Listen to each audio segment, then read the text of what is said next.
Ptolemy, a member of Alexander's bodyguard and an exceptional soldier, was more renowned for his civilian skills than his military prowess. His demeanor was humble and unpretentious, and he exhibited exceptional generosity and accessibility, devoid of royal arrogance. Ptolemy has intelligence, yet lacked charisma. He did not captivate the populace as Alexander the Great or even Demetrius Poliorcetes did. However, he was astute. He comprehended what neither of these individuals, nor any other leaders of that generation understood. To some extent, he comprehended consciously or instinctively that Alexander's empire would not endure as a cohesive unit.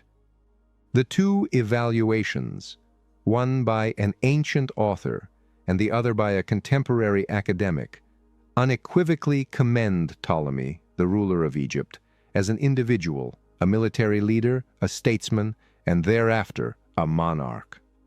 Ptolemy devoted a considerable part of his early years to the profound influence of Alexander the Great. Upon Alexander's death in 323, his dominion extended from Greece to India. Nevertheless, he bequeathed no successor, only a dynastic calamity. Ptolemy, along with Alexander's generals and high-ranking bureaucrats, had the dilemma of managing this vast empire.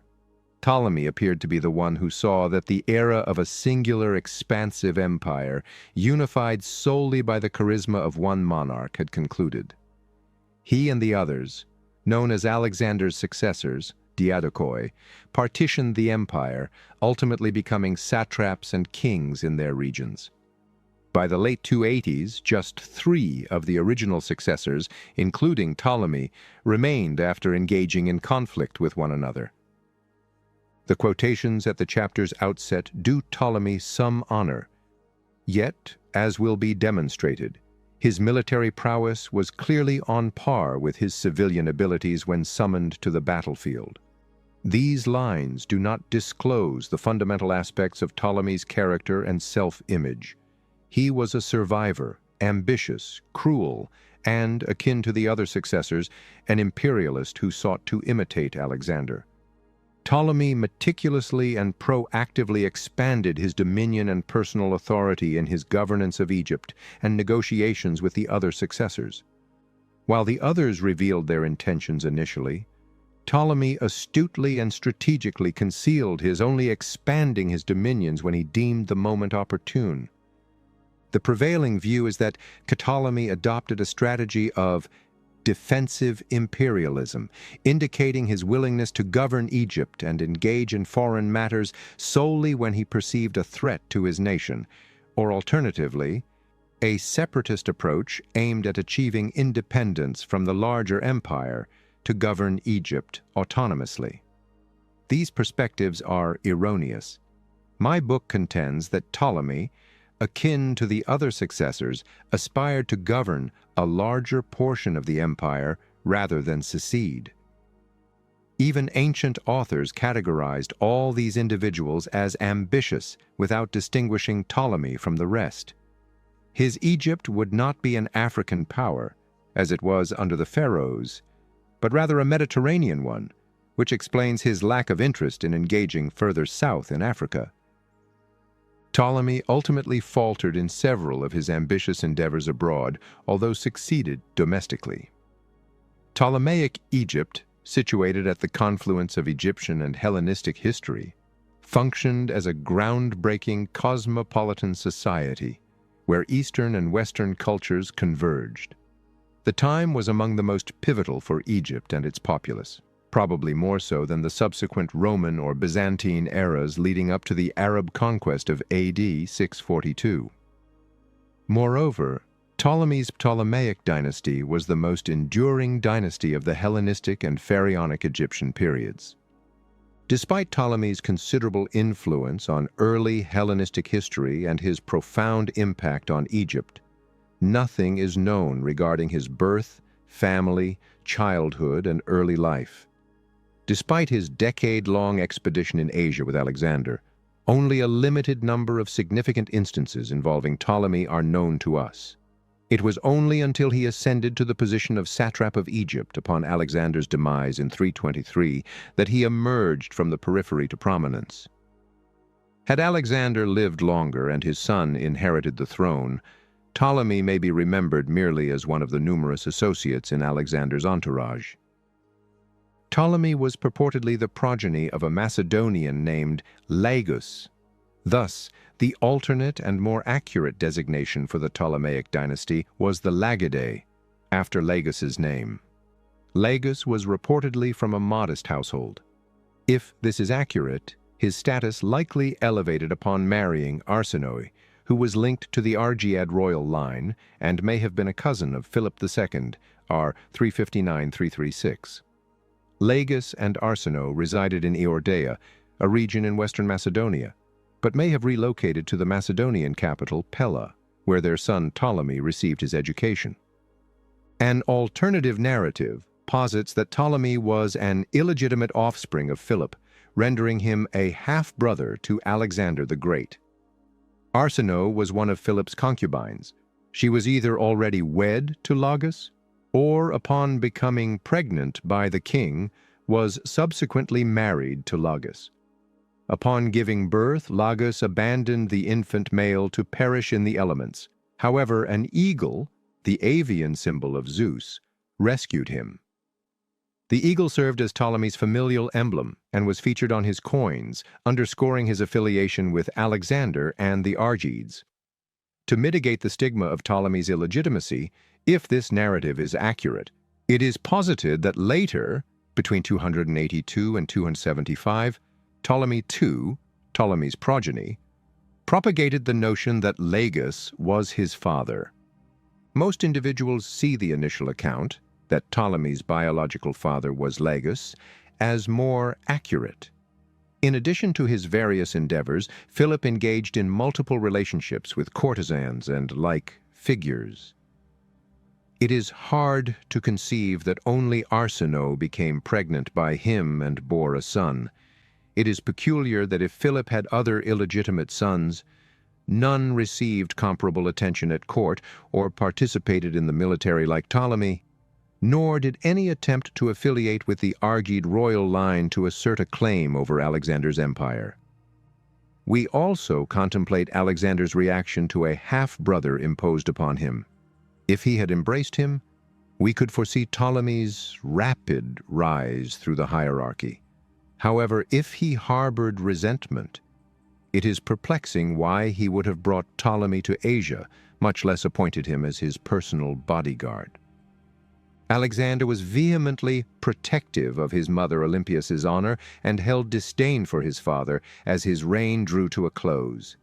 For instance, when Philip wed his seventh spouse, Cleopatra, in 337, the bride's guardian, a Macedonian aristocrat named Attalus, toasted the couple but subsequently prayed for Macedonia to finally possess a legitimate heir. This disparaged Alexander and his mother, who hailed from Epirus. An intense confrontation occurred between Alexander and Attalus, during which Philip, who had minimal affection for Olympias, supported Attalus. He commanded his son to apologize to Attalus. However, Alexander declined, prompting him and Olympias to temporarily depart from the Macedonian court in disgust. Considering Alexander's disposition towards his parents, it is certain that he would have dismissed any progeny from an adulterous liaison, rather than elevating them to a position of responsibility within his entourage. Ptolemy's career alongside Alexander in Asia exhibits a gradual ascent, more characteristic of a capable childhood companion than a relative. Ptolemy probably propagated the narrative of Philip as his progenitor. He acted pivotal in the wars of the successors as he readied to annex Greece and Macedonia to his domain. Ptolemy, Greek, Ptolemaios, derived from Ptolemos, the epic version of polemos, meaning war, became a close associate and confidant of the successor to the throne, Alexander. Ptolemy, born around 356, is commonly believed to have been approximately the same age as Alexander, facilitating their friendship since Alexander's youth. Ptolemy's birth year would be situated in the 350s.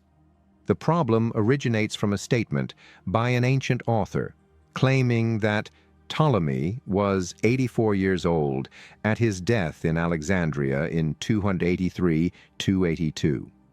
If accurate, this implies Ptolemy was born in 366, a decade before Alexander, and would have been in his mid-40s at Alexander's death at age 32 in 323. It does not necessarily imply that Ptolemy and Alexander were the same age. In 337, an enraged Philip II exiled Ptolemy and 4 associates of Alexander, Harpalus, Nearchus, Erigius, and his brother Laomedon, for recommending that the heir propose marriage to the daughter of Pixodarus, the satrap of Caria in southern Anatolia. Erigius was older than both Alexander and his brother Laomedon, 25. These men were presumably senior to Alexander and served not merely as companions, but as his counselors, elucidating why they, rather than Alexander, faced banishment for their counsel. If these guys were senior to Alexander, then Ptolemy may also be. Consequently, we should not dismiss the account on the octogenarian Ptolemy at the time of his death, which indicates he was born in 367-366 and died at approximately 84 years of age in 283. Only one brother, Menelaus, is known among Ptolemy's siblings. He served as a general in Cyprus, an island of significant strategic value to the Ptolemies.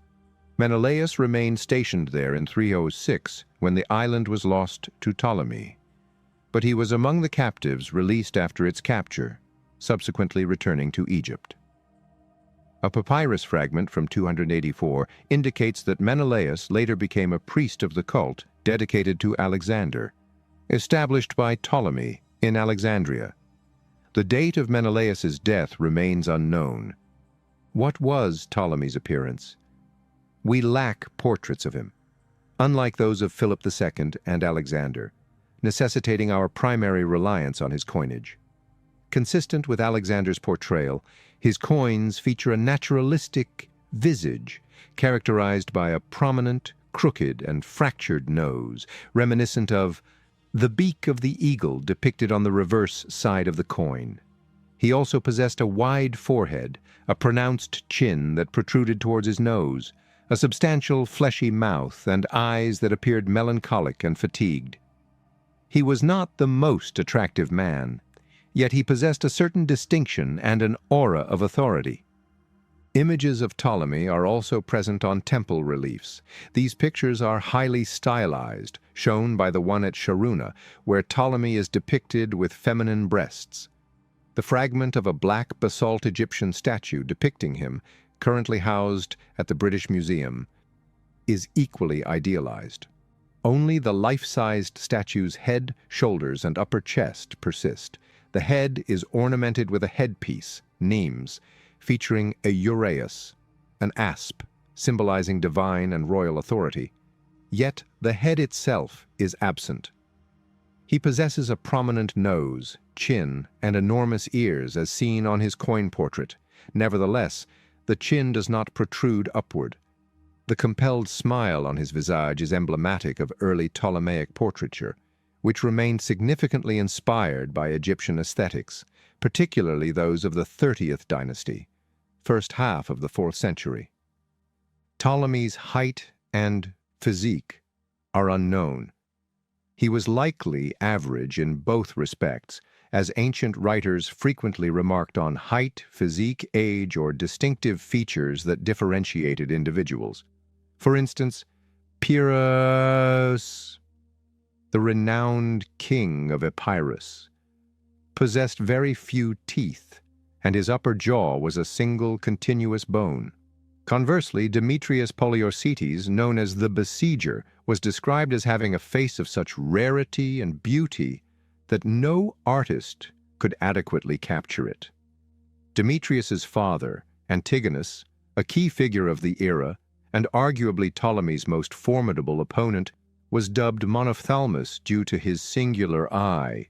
He was also characterized as tall and corpulent, with a boisterous laugh. Ptolemy did not get such comments, but we have some insights regarding his nature. For example, when an individual ridiculed his modest beginnings, he refrained from retaliating, instead underscoring the significance of possessing a sense of humor. He was also notably frugal. He eschewed an extravagant lifestyle, frequently donning a standard soldier's cloak, consuming simple fare such as lentils and tripe stewed in vinegar, and purportedly asserted that it was more regal to enrich others than to be wealthy oneself. Ptolemy's historical context. Ptolemy was one of the royal pages, basilikoi paides, at the Macedonian court. If accurate, he likely relocated to Pella in 353 at 14. The pages were adolescent noble boys aged 14 to 18 with diverse responsibilities, including attending to the king and serving in military campaigns during their final year. Philip may have instituted the page system not only to train the forthcoming military leadership, but also to secure their family's loyalty. If Lagos's family was modest, his boys would not inherently qualify as suitable page candidates. The marriage to Arsinoe, presumably Philip's cousin, significantly enhanced the family's social standing, positioning Ptolemy as a probable candidate for training as a page in the royal capital. If the above scenario is accurate, Ptolemy would have commenced his training as a page for Alexander at the age of 3, and concluded his teaching in 349 or 348, when Alexander was approximately 7 years old. During his final year of preparation, Ptolemy likely took part in Philip's invasion and subsequent acquisition of Chalcidice in 349-348. The monarch would have selected him as his young son's companion, Hetairos, if he had garnered Philip's attention and effectively fulfilled his responsibilities. In Macedonia, upbringing would have encompassed instructing Ptolemy in equestrian skills, combat, hunting, and literacy in Greek. All these activities persisted throughout his stint as a page. On 342, Philip engaged Aristotle to instruct Alexander, who was 14 years old, in Mieza on the foothills of Olympus. Ptolemy was approximately 25 years old then.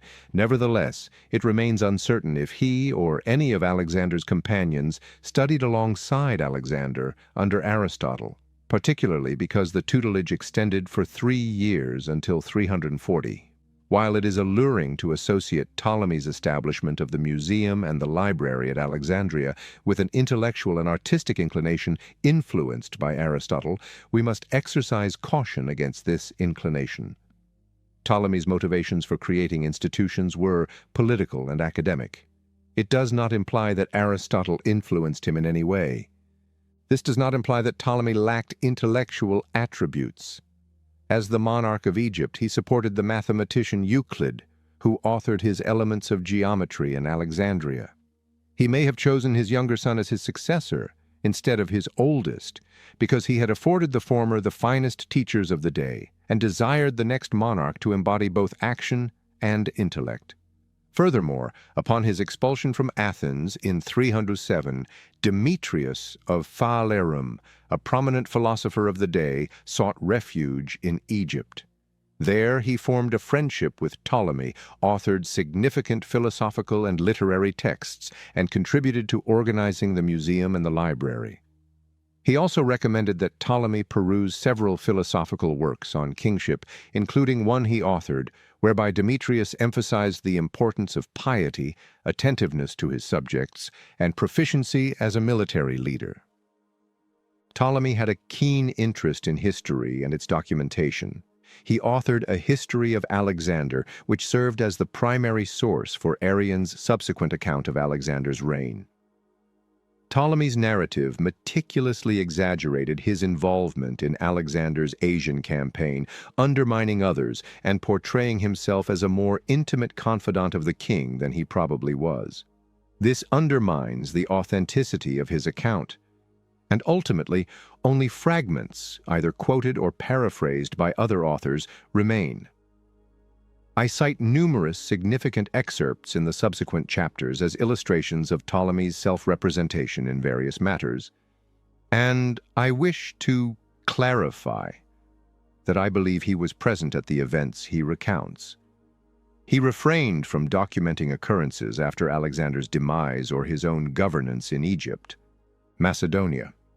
Ptolemy emerged from the austere, martial culture of Macedonia, a realm located north of Mount Olympus, the abode of the deities.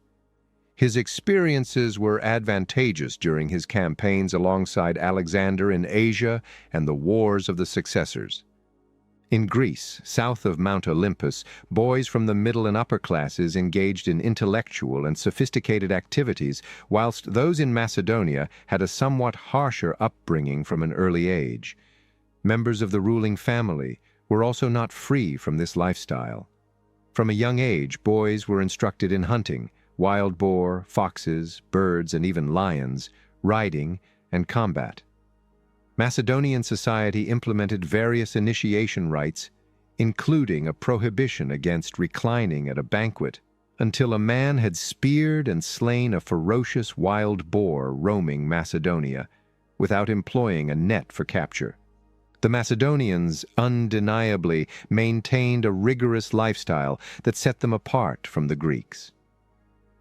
A Greek symposium commenced with attendees engaging in discourse on literature, philosophy, or public matters while consuming food and diluting wine. The dancing females provided entertainment, although the entire gathering would ultimately culminate in an orgy. At a Macedonian symposium regularly attended by a king and his courtiers, the focus was on consuming wine, neat, or unmixed, akratos, with discussions exclusively centered on the participants' military or combat achievements. Following certain drinking competitions, Alexander would slumber uninterrupted for 2 days and 2 nights, and was inebriated while the initial course was still being served and could not savor their meal. Numerous of these factions demonstrated perilous tendencies. At Philip's wedding supper in 337, a dispute erupted between him and Alexander, during which Philip unsheathed his sword, but inebriated, stumbled over a table while attempting to strike his son. In 328, an alcohol-induced altercation between Alexander and his commander Clitus the Black during a drinking party in Maracanda culminated in Alexander fatally impaling him with a spear. The Macedonian monarchs engaged in polygamy, marrying for diplomatic and military purposes. Philip entered into 7 marriages without obtaining a divorce, whereas Alexander engaged in 3 marriages. Ptolemy was also a polygamist, having married 4 times. This custom was repugnant to the Greeks. The label barbarians was used to the Macedonians not due to a deficiency in civilization, but rather because of an inability to comprehend spoken language. The Macedonians were Greek-speaking, as evidenced by the absence of interpreters during visits between envoys from Greece and Macedonia. It is probable that due to the diverse tribes on their periphery, the Macedonians communicated in a dialect incomprehensible to the Greeks, not a distinct language, as was the case with the Persians or Illyrians, which was alien to the Greeks. Contrary to their public perception, as perceived by the Greeks, the Macedonians were a sophisticated civilization. King Archelaus, R. 413-399, who established the new city of Pella in 399, aspired to cultivate a cultural court. He persuaded Socrates and the Athenian tragic playwrights Agathon and Euripides to relocate, and Euripides complied, composing the Bacchae and the now fragmentary Archelaus there. The Macedonian gold, silver, and bronze artifacts, tomb paintings, jewelry, and mosaics exhibited exceptional excellence. The newly uncovered tomb at Amphipolis features an exquisite mosaic depicting Hades abducting Persephone, reminiscent of a similar artwork on the north wall of Tomb 1 at Vergina. Notably, the wars of Alexander's successors did not impede the advancement of Greek art and culture. Ptolemy was raised in this society. His simplicity elucidates his austerity even during his reign as king of Egypt. Moreover, he was raised in Macedonia, which transformed from a marginal region of the Greek world into an imperial power under King Philip II. Acquiring first-hand knowledge of life during that era likely aided him and the other successors in governing their territories and managing relations.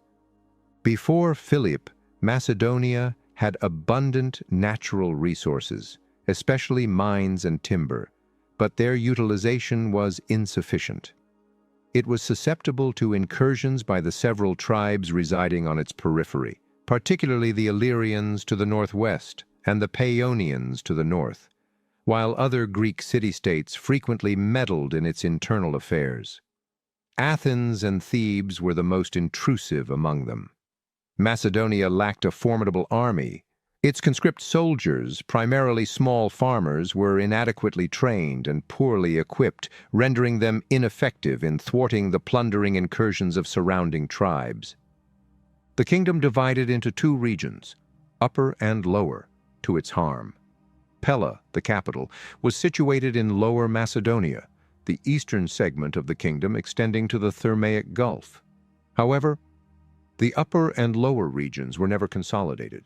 The semi-nomadic tribes, governed by distinct chieftains, residing in upper western Macedonia, exhibited little allegiance to the king in Pella, demonstrating a stronger attachment towards their Illyrian and Paeonian neighbors.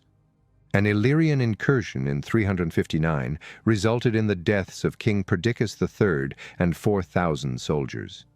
The Illyrians readied themselves to advance into Macedonia, concurrently with the Paeonians mobilizing for invasion. Additionally, the Athenians and the ruler of western Thrace, located on Macedonia's eastern border, endorsed claimants to the throne. Due to these four external dangers, and the youth of Perdiccas's son, Amyntas, the heir apparent, Philip, the deceased king's brother, was proclaimed king. He transformed Macedonia into a superpower. Like Alexander, he consistently led from the forefront and actively engaged amid combat. He lost his right eye to an arrow during a siege, fractured multiple bones over the years, and had a severe leg injury that caused him to limp for the remainder of his life. Yet he never faltered. The rebuilt visage from the cranial remains discovered in what is likely his sepulchre illustrates the existence he experienced and the character he embodied.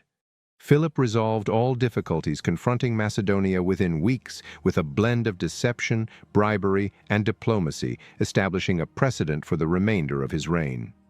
He initiated a comprehensive overhaul of the military. Philip's military reforms converted the formidable Macedonians into a professional combat force of highly trained, well-equipped, full-time warriors. He employed innovative tactics, such as shock and awe, by deploying cavalry for first assaults rather than infantry, contrary to the conventional Greek approach. He also brought new armaments, including the formidable sarissa, a 14-foot-long Cornell wood pike, featuring a 1-foot-long sharp-pointed iron head intended to ensnare enemy soldiers and protect Macedonian foot soldiers. Consequently, the Macedonian army emerged as the most formidable, accomplished, and combat-ready force of antiquity before the Roman army. Alexander utilized Philip's troops in his campaign to Asia, facilitating his numerous successes. His father's engineering corps devised and constructed the torsion catapult, a lethal weapon for any town that opposed him.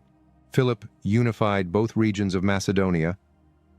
For the first time, centered the capital at Pella and initiated an ambitious economic policy that converted Macedonia into a flourishing kingdom. Moreover, for the first time in Macedonia's history, he safeguarded its frontiers from incursions from hostile neighbors, progressively extending his dominion in all directions and ultimately subjugating Thrace and Greece. Having experienced centuries of autonomy, the Greeks succumbed to Macedonian dominance at the crucial Battle of Chaeronea in Boeotia in 338. The modern Athenian orator Lycurgus stated, "With the corpses of those who perished here, the freedom of the Greeks was also interred." The subsequent year, Philip summoned the Greeks to Corinth, where they pledged an oath of loyalty to one another and to him and his progeny in what became known as a common peace.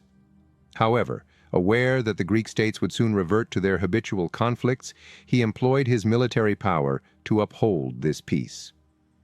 Additionally, he established a council, Synedrion, chaired by a hegemon or leader, to which each state would delegate representatives to deliberate on matters impacting the Greeks. Although Macedonia was not a member of this Synedrion, the Greeks elected Philip, as he had foreseen, as hegemon.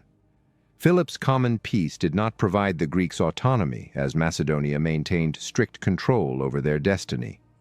Contemporary academics designate this administrative structure as the League of Corinth, employed by Macedonia to govern Greece. Subsequently, certain rulers, notably Ptolemy, endeavored to rejuvenate the league and declare Greek autonomy.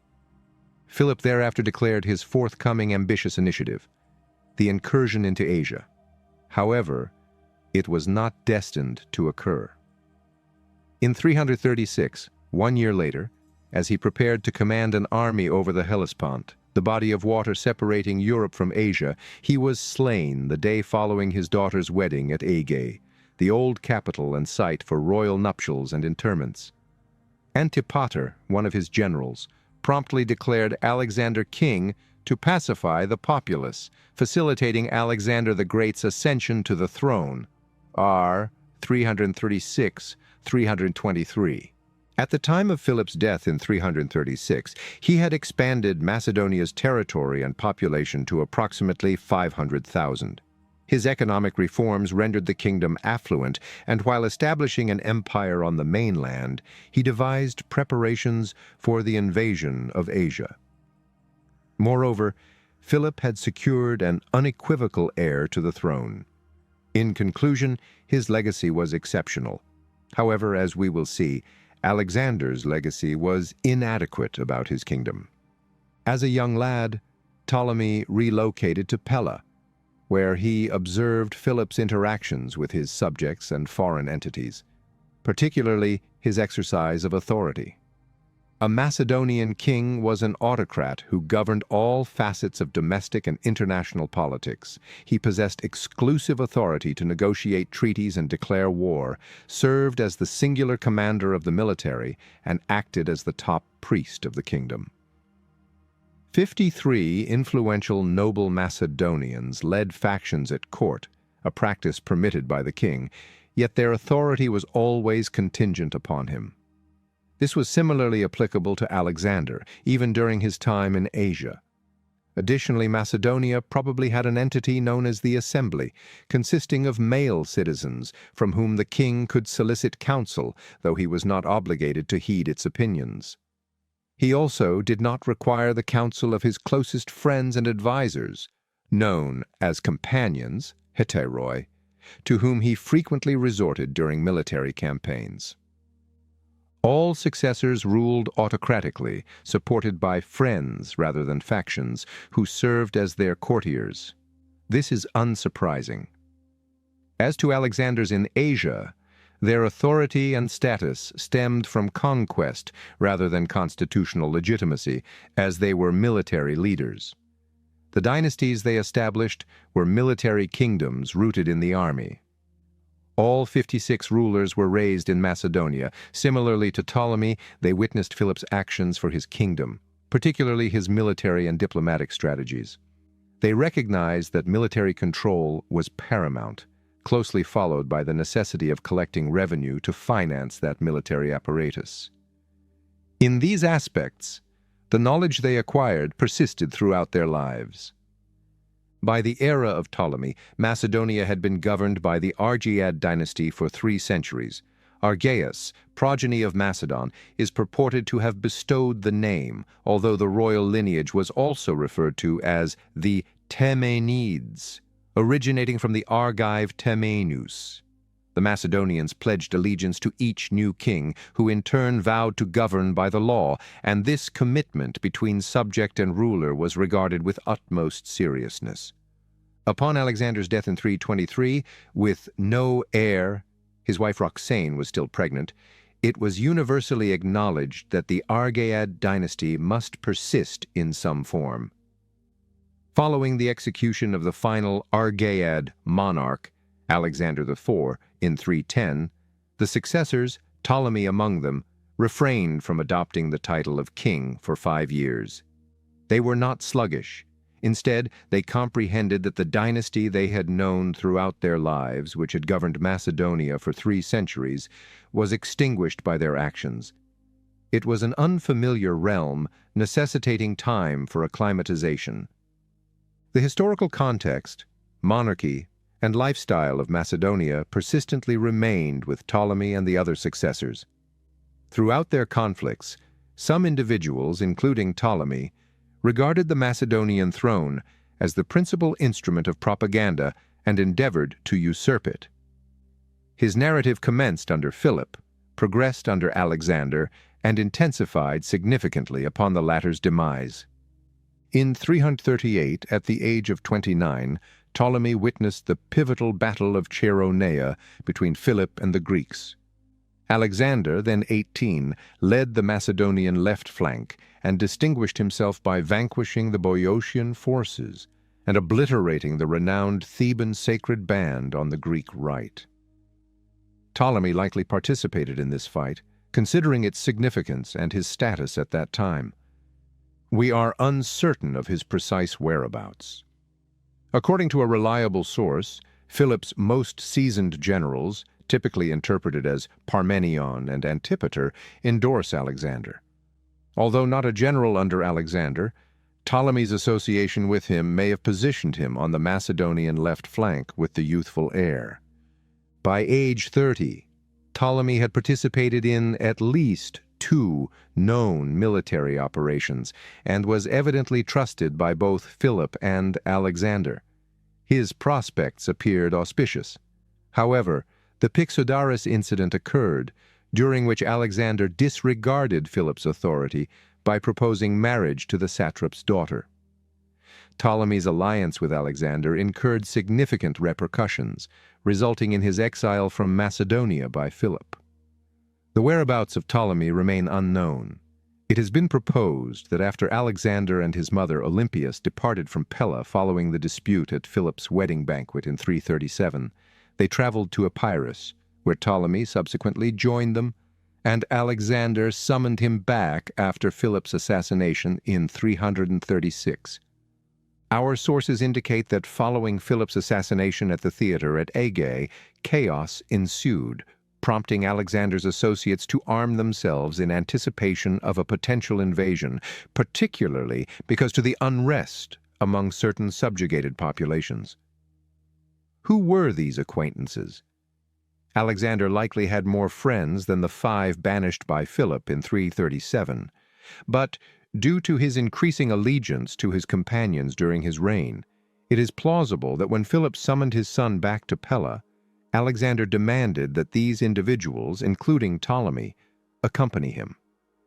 Ptolemy had returned to court by 335, coinciding with Alexander's northern campaign.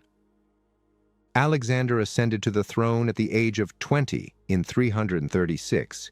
He promptly encountered a rebellion in Greece, which he swiftly quelled, and at Corinth he revitalized the League of Corinth. He announced his intention to invade Asia, as his father had intended, leaving the Greeks with no option but to back him. That year, he initiated a series of purges to eliminate potential adversaries, including Attalus. In 335, he initiated a campaign against the Triballi, a tribe near the Danube, and the Illyrians. Ptolemy presumably accompanied him as he documented these occurrences in his history. Alexander received news of the insurrection at Thebes, located in Boeotia, during the Illyrian expedition. He promptly advanced south with 30,000 men and 300 cavalry to lay siege to the rebel city.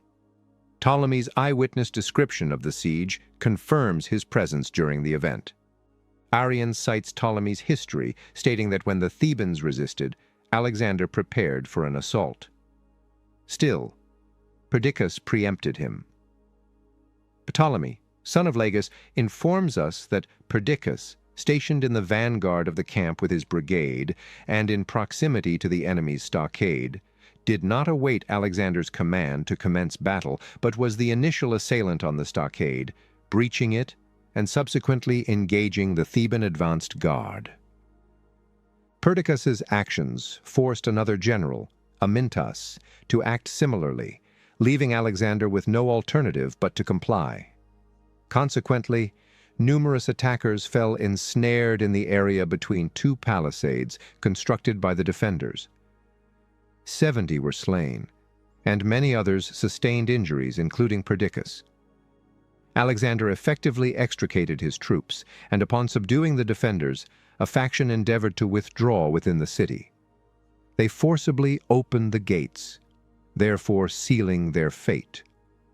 Alexander and his troops surged into the city, capitalizing on the chaos and unguarded entrances. Following intense hand-to-hand combat in the streets, the Thebans capitulated. They had lost 6,000 of their own, captured 30,000 individuals for enslavement, and seized the city treasury. The Macedonians and their Greek allies suffered a loss of approximately 500 men. More dire circumstances were imminent. In a particularly grim period of Alexander's early rule, he obliterated Thebes, preserving solely the temples and residences associated with the lyric poet Pindar and his progeny. Alexander would not reconstruct Thebes until 316. Ancient texts exhibit inconsistencies over Perdiccas' involvement in the siege of Thebes. Diodorus asserts that he did not act prematurely, and hence did not defy Alexander, resulting in the loss of numerous companions, while Curtius omits any reference to him in this context. Only Ptolemy disparages him, however we must to remain wary. Numerous commanders under Alexander experienced discord during and after the Asian invasion. The relationship between Ptolemy and Perdiccas deteriorated to such an extent that Perdiccas launched an invasion of Egypt in 320 to depose Ptolemy. It is thus conceivable that when Ptolemy composed his history, he aimed to disparage Perdiccas whenever possible. Falsely attributing recklessness to Perdiccas at Thebes serves as one example. Following the destruction of Thebes, Alexander proceeded to Pella to finalize preparations for the invasion of Asia in the upcoming spring. During his absence, he designated Antipater as the guardian, Epitropos, of Greece, and deputy hegemon of the League of Corinth, assigning him a contingent of 12,000 soldiers and 1,500 cavalry. In the spring of 334, Alexander, just under 22, advanced to Sestus on the Hellespont, Dardanelles, and embarked for Asia. He commanded an army with a minimum of 30,000 Macedonian and allied soldiers and 5,000 cavalry, potentially reaching up to 43,000 infantry and 5,500 cavalry, alongside non-combat personnel including chefs, physicians, blacksmiths, and carpenters, as well as a fleet exceeding 160 warships and transport vessels. Before disembarking, Alexander symbolically hurled a spear into the enemy's territory, marking his claim over all of Asia as his spear win. He intended to engage in combat to conquer and possess it entirely. This belief influenced the conduct of his successors, who regarded their portions of the empire as earned via conquest. They were resolute in retaining their domains at all costs and in expanding them. Ptolemy shared Alexander's ideas for the empire. Although Philip, and to a far greater degree Alexander, overshadow the history of the Macedonian Empire, with Ptolemy occupying a subservient position, Ptolemy's narrative commences with Alexander's incursion into Asia. In light of the invasion, we shall examine Ptolemy's endeavors as an infantryman and subsequently as a royal bodyguard in the next 3 chapters, before focusing on him first as satrap of Egypt and later as its king. Alexander's invasion of Persia. Upon disembarking on foreign territory, Alexander accompanied a small contingent of men to Troy, where he was sacrificed at the grave of his hero and maternal ancestor Achilles. Subsequently, it was reported that he and Hephaestion ran naked about the tomb. Alexander, envisioning himself as a youthful Achilles, exchanged his shield for that of the illustrious Homeric hero, purportedly displayed at the Temple of Athena in Troy. and thereafter rejoined his warriors upon their passage across the Hellespont. He also met with Parmenion, and the advance contingent of 10,000 soldiers Philip had dispatched to Asia Minor in 336. After acquiring other villages in the region, he readied to confront a Persian army.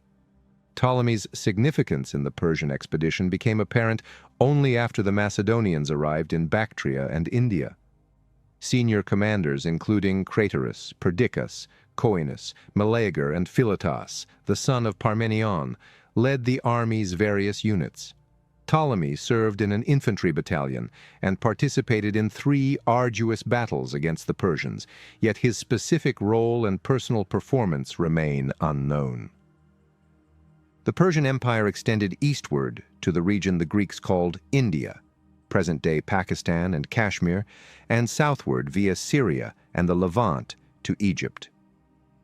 The vast expanse prompted Great King Darius I in 513 to partition it into 20 satrapies or provinces, each governed by a satrap responsible for tax collection and force mobilization for the Great King. Despite their subservience, the satraps enjoyed considerable autonomy in managing their satrapies, leading to significant wealth and power accumulation. In the satrapy of Hellespontine Phrygia, Alexander confronted a rapidly assembled Persian army at the Granicus River near the plain of Adrasteia, close to Zelea, Sarikoi. Due to King Darius III's inability to depart from Babylon promptly to command the Persian army, the responsibility to repel the invaders was entrusted to the satrap Arsites. Arsites positioned his infantry advantageously on the heights of the river's eastern bank, while his cavalry was stationed slightly behind the water's edge. As Alexander crossed the river, enemy projectiles would rain down upon his forces from above, and the concentrated Persian cavalry would confront him. The Granicus River measured approximately 3 feet in depth, yet its bed spanned 80 feet wide, with steep banks on both sides. Unfazed, Alexander commanded 13,000 troops and 5,100 cavalry along his western bank. Rather from incurring significant casualties by attacking the enemy head-on, he commanded Amintas and a small contingent of rapid cavalry, prodromoi, on the right wing to cross the river initially to attract enemy fire. The Macedonian right flank, led by Alexander, the center, and the left flank under Parmenion, advanced diagonally across the swiftly flowing river. The pawn sacrifice proved effective, allowing the invading to advance with negligible losses. Alexander's formation, approximately 1 mile long, subsequently restructured into a linear formation that ascended the opposing bank and directly confronted the enemy, comprising 30,000 infantry and 16,000 horse. As the Macedonians advanced, the Persian cavalry disintegrated, resulting in a brutal infantry confrontation on the upper banks, where the lethal sarissas decimated Arsites and his troops, who were equipped solely with light javelins. At one moment, Alexander almost escaped death when a Persian soldier severed his helmet, and another, Spithridates, the satrap of Ionia, lifted his sword to strike his exposed head. Clitus the Black, a cavalry commander, demonstrated fast thinking by severing the attacker's arm with his sword, saving the king. Reports indicate that 20,000 enemy infantry and 2,500 cavalry were slain, in contrast to Alexander's 34 casualties, comprising 9 infantry, a number possibly inflated to emphasize the Macedonian triumph. Arsites successfully escaped, but subsequently took his own life, appalled by his failure to vanquish Alexander. The battle exemplified Alexander's tactical brilliance, daring, and intrepid valor. It also revealed his passion for combat for its own sake. The initial confrontation on Asian territory almost resulted in his demise.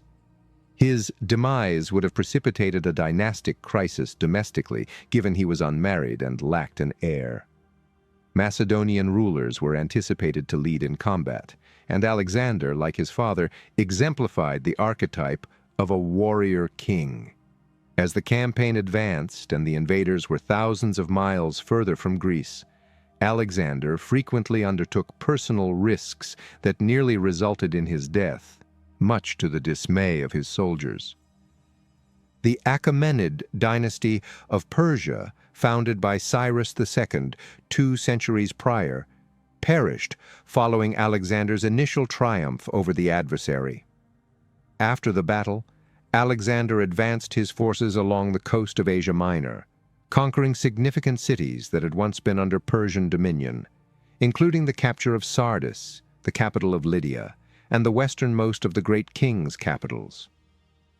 Alexander's strategy was securing complete control over Asia Minor, particularly the coastline, to safeguard his lines of communication before advancing further into Persia, while concurrently redirecting the tribute previously paid to Persia into his treasury. While advancing southward, he encountered resistance from Miletus, swiftly succumbing, and Halicarnassus, Bodrum, in Caria, which also surrendered following a 2-week intense siege. In the initial months of 333, Alexander conquered Lycia, Pamphylia, and Pisidia. His swift achievements evidently unsettled Darius, who commenced assembling a vast army in Babylon. Fully cognizant of his opponent's intentions, Alexander undertook a deliberate journey that summer, 333, to Gordium, the site of the renowned Gordian knot. It is unknown whether Ptolemy accompanied him. It was said that whomever unraveled that knot would govern Asia. The knot, constructed from cornel wood, secured the yoke to the wagon Gordius allegedly utilized throughout his journey from Macedonia to Gordium in the 8th century, when he established the Phrygian dynasty. Numerous men have attempted and failed throughout the centuries to untie the knot.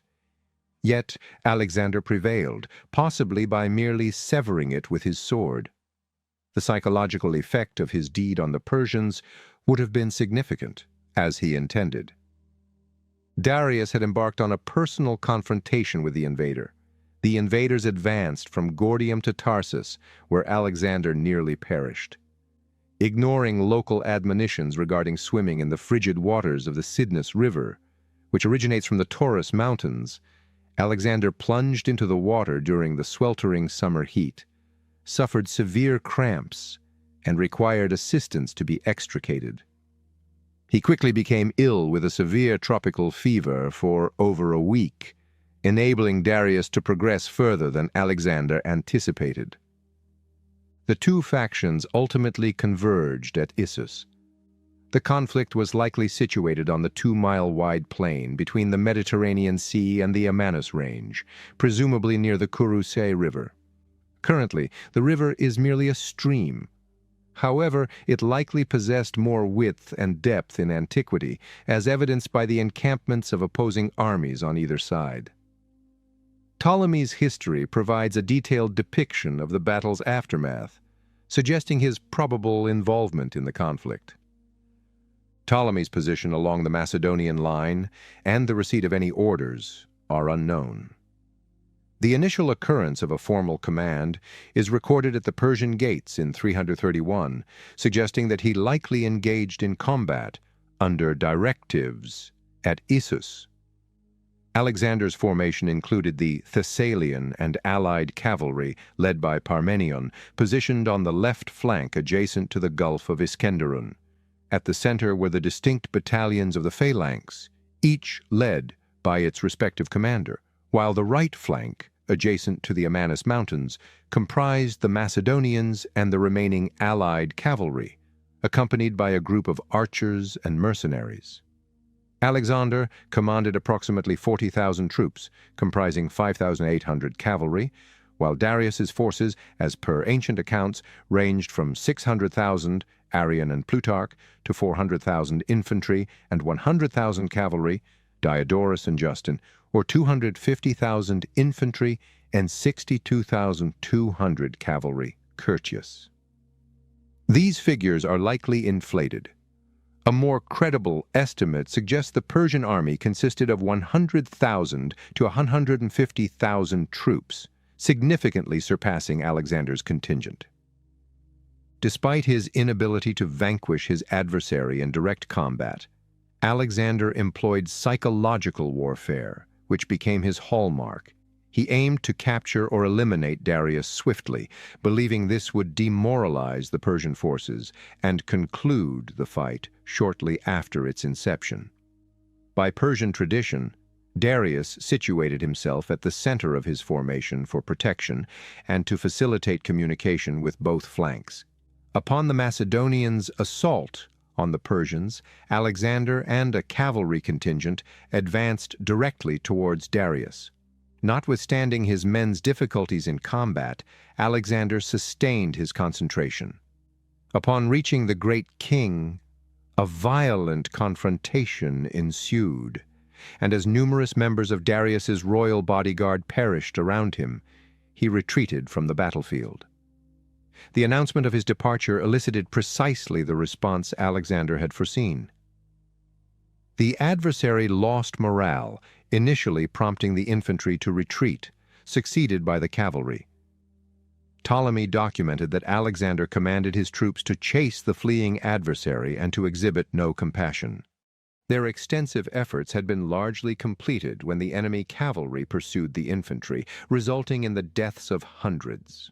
The survivors were compelled to advance slowly due to their overwhelming numbers, resulting in the Macedonians slaying thousands, reportedly more than in the actual confrontation.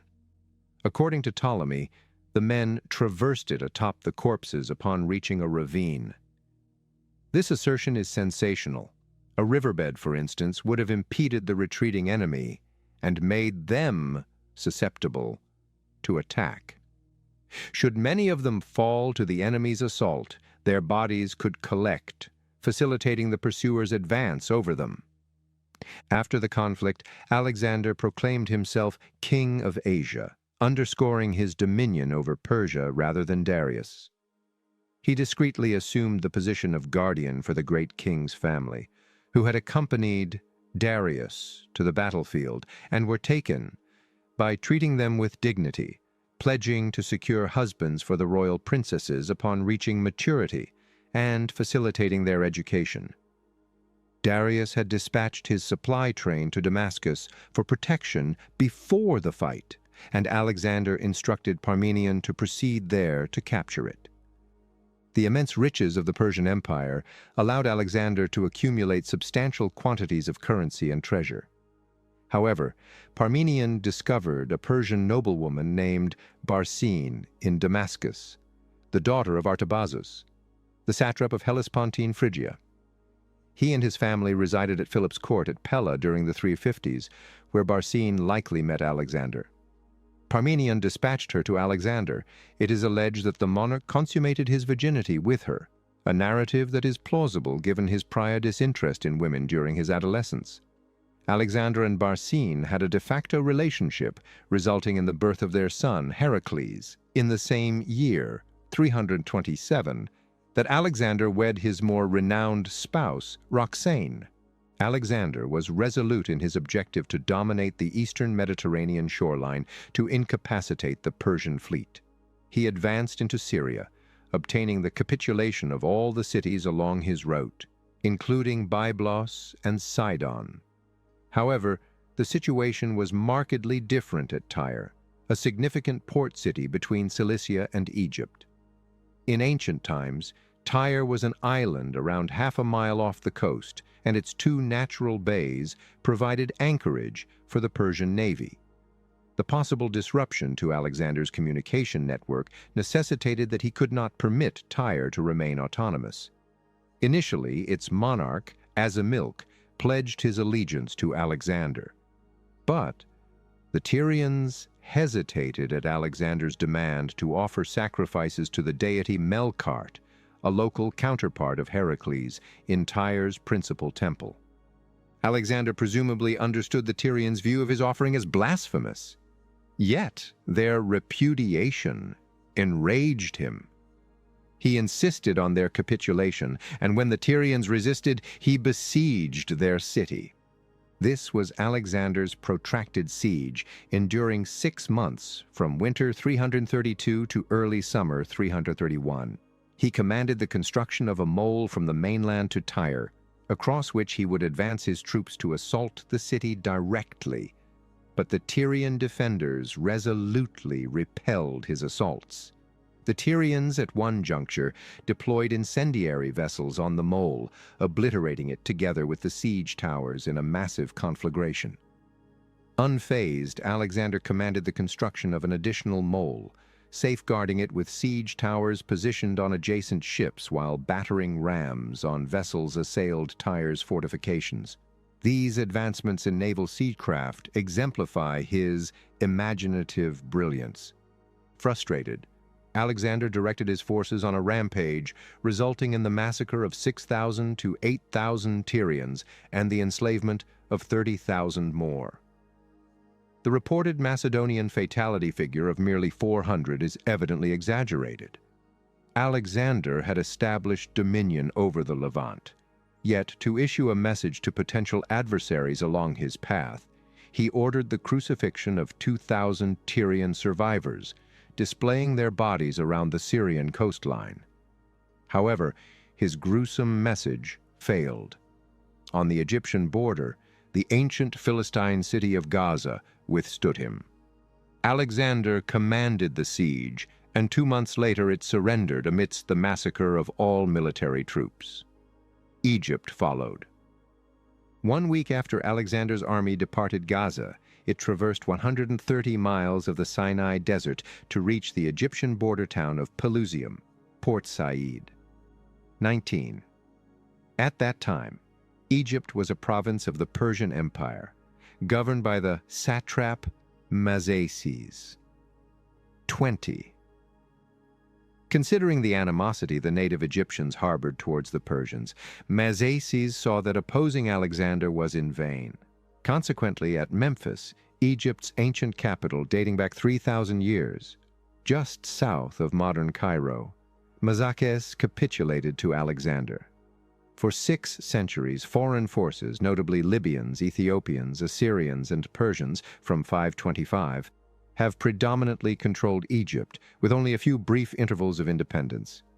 The country has now integrated into the Macedonian Empire.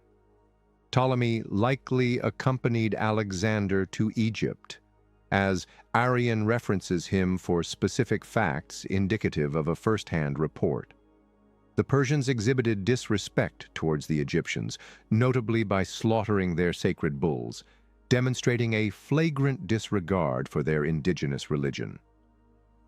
Alexander intentionally offered a sacrifice to the indigenous deity Apis, represented as a bull, within the confines of the Temple of Ptah in Memphis, showcasing his distinctiveness. He also aided in the repair of several of Egypt's most ancient temples, including a section of the Temple of Amun-Re at Thebes and the Grand Temple of Thoth in Hermopolis. Although he was not formally anointed pharaoh, he assumed the characteristics of this role, which endeared him to the populace and the influential priestly class. The Egyptians' perception of Massaga and Alexander's intentional efforts to gain the favor of the indigenous populace impacted Ptolemy upon his assumption of power in Egypt.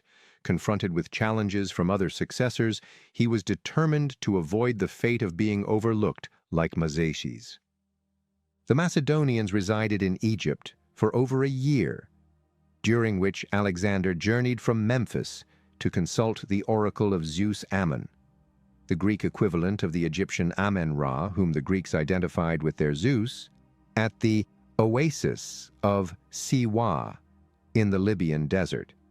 Amun, the chief deity of Thebes in Egypt, has been a significant figure in the Egyptian pantheon since the inception of the Middle Kingdom, 2050 BC. In Greek religion, Zeus-Ammon was venerated at Hyphasis in Chalcidice and Piraeus. Alexander sought to consult the deity to ascertain the nature of his own divinity. Upon his arrival in Asia, Alexander was informed by the priestess at the oracle of Apollo in Didyma that Zeus was his biological father. Alexander was bestowed with the official titles of the pharaohs, designating him as Horus, the divine entity on earth.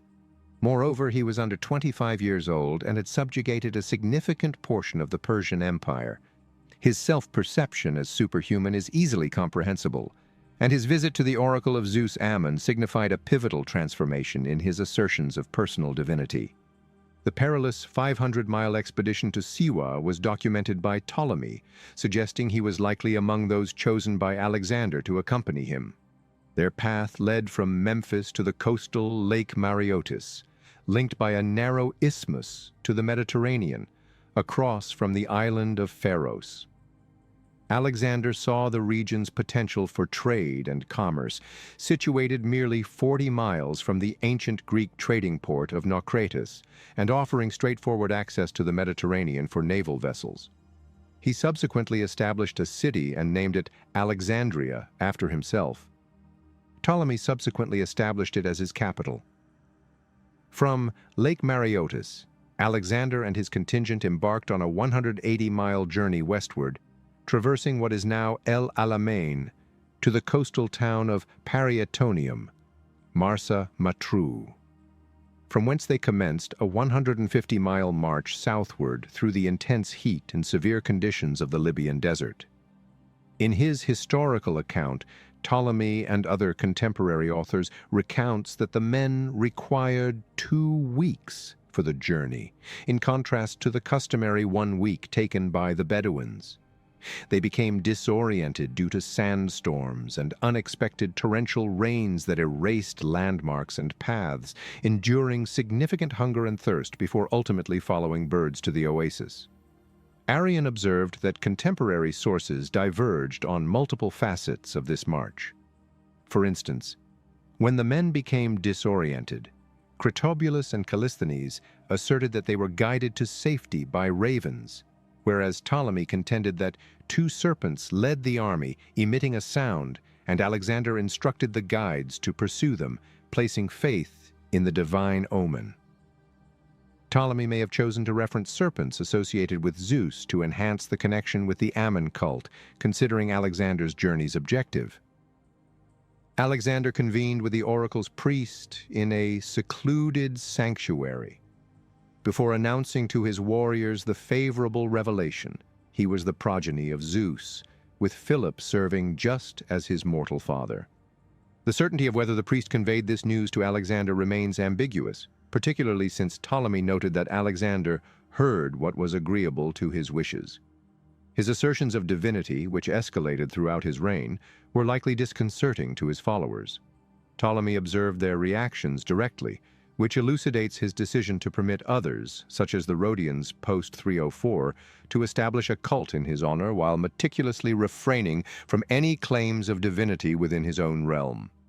Ptolemy states that Alexander took a more direct path through the Nitrian desert to return to Memphis. It was late April or early May 331, and he prepared to depart Egypt after spending less than a year there. To govern the kingdom, considering its vastness and diversity, Alexander designated 2 Egyptians and personally selected commanders to oversee the garrisons at Pelusium and Memphis, about 4,000 troops, while the entire army was entrusted to Peucestas and Balacrus. A Greek named Cleomenes from Naucratis was tasked with collecting taxes from all of Egypt, ensuring their payment to the monarch and supervising the development of Alexandria. Cleomenes rapidly capitalized on his role, and in 325, Alexander appointed him as the satrap of Egypt. This administrative division functioned as a system of checks and balances, which Ptolemy inherited upon assuming control of the region in 323 or 322. Alexander would have been aware by this time that Darius had assembled another substantial force, which incorporated cavalry supplied by Bessus, the satrap of Bactria and Sogdiana, located between the Hindu Kush and the Oxus River, presently encompassing parts of northern Afghanistan, Tajikistan, and Uzbekistan. The Macedonian cavalry was inferior to the Bactrian cavalry in strength and capability. Consequently, the last battle of the Persian Empire occurred. The Persian and Macedonian forces encountered each other at Gaugamela, Tel Gomel, perhaps in present-day Mosul, situated between the Khazir River and the remnants of Nineveh. It was late September 331. Both factions readied for combat in an expansive plain between the Bumelus River, Gomel, and the Jabal Maklub Hills, flanked by the Tigris and the foothills of the Zagros Mountains. The decline of the Persian Empire. The Persian army significantly outnumbered Alexander's forces, notwithstanding the considerable exaggeration in our sources. Arrian asserted that the force comprised 40,000 cavalry and 1 million soldiers. Diodorus and Plutarch reported 1 million, with Diodorus specifying 200,000 cavalry and 800,000 infantry. Curtius recorded 45,000 horse riders and 200,000 infantry. Darius likely commanded 100,000 troops, which was still double the size of Alexander's 7,000 cavalry and 40,000 infantry. Ptolemy was positioned somewhere within the Macedonian line. Notwithstanding the peril presented by the Bactrian cavalry, compounded by the additional menace of 200 Persian scythed chariots equipped with razor-sharp scythes affixed to their wheels, chassis, and yoke poles, Alexander emerged victorious. He employed the identical plan as at Issus, aiming to eliminate or apprehend Darius, and once more the great king succumbed to it. Alexander compelled Darius to prematurely deploy his left flank, under Bessus, against the Macedonian right, which thereafter executed a staged retreat. As Alexander had predicted, Bessus' maneuver created a breach in the Persian formation, allowing him to charge toward the great king. Darius hastily attempted to reinforce the breach with additional troops, but to no effect. Upon Darius's initiation of the scythed chariot assault, the Macedonian infantry phalanx was prepared. As the lethal chariots charged towards the adversary, a predetermined trumpet signal pierced the cacophony of battle. Immediately, the Agrianian archers and javelin men commenced their assault on the horses harnessed to the chariots, while the Macedonian infantry, with impeccable timing, maneuvered to their left or right. When the chariots traversed these abrupt openings in the formation, the Macedonians targeted the charioteers from behind. Upon penetrating the enemy lines, Alexander pursued Darius, who, recognizing his defeat, retreated to Arbela, almost 70 miles distant. Bessus and his companions promptly pursued him. Alexander pursued his vanquished foe for several miles before returning to assist Parmenion on the left flank, where a brutal assault by Mazaeus, commander of the Persian right wing, had forced Parmenion's troops to retreat. Nonetheless, the announcement of Darius's withdrawal and Alexander's impending homecoming inundated Mazaeus. Parmenion mobilized his troops and initiated an assault, compelling Mazaeus and his forces to withdraw. The conflict, during which the Persians perhaps suffered casualties of up to 40,000 compared to the Macedonians' 1,200, marked the decline of the Achaemenid monarchy. Darius and Bessus retreated eastward into the Zagros Mountains, while Mazaeus proceeded south to Babylon. Their departure did not change the reality that the triumph at Gaugamela granted Alexander the Persian Empire and signified the conclusion of the Achaemenid dynasty. Alexander aimed to seize the formidable Persian capitals of Babylon, Susa, and Persepolis. 3 weeks later, on October 24th or 25, the Macedonians had gone 300 miles southward along the royal road through Babylonia to Babylon, located at the confluence of the Tigris and Euphrates rivers. Mazaeus, the satrap of Babylonia and commander of the Persian right at Gaugamela, personally encountered Alexander, and, likely to preserve his own life, capitulated the city along with its substantial treasury to the young conqueror.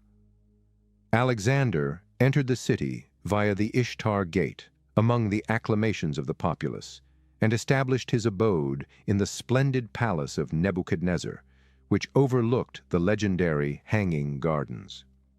To dissociate himself from the repressive customs of the Persians, he vowed to reconstruct the temple of the city's guardian deity, Marduk, known as Egasila. His attentiveness to local religious rituals was emulated by the men who subsequently governed the several regions of his empire in appealing to their multicultural populace. 1 month subsequently, Alexander departed from Babylon. Before this action, he implemented a significant alteration to his imperial administration. He maintained the Persian system of satrapies as the most efficient method for governing the expansive Persian Empire. However, until that time, he had designated his own individuals as satraps. He commenced employing natives as satraps and designated Mazaeus as the satrap of Babylonia. Alexander implemented this alteration for both political and pragmatic motives.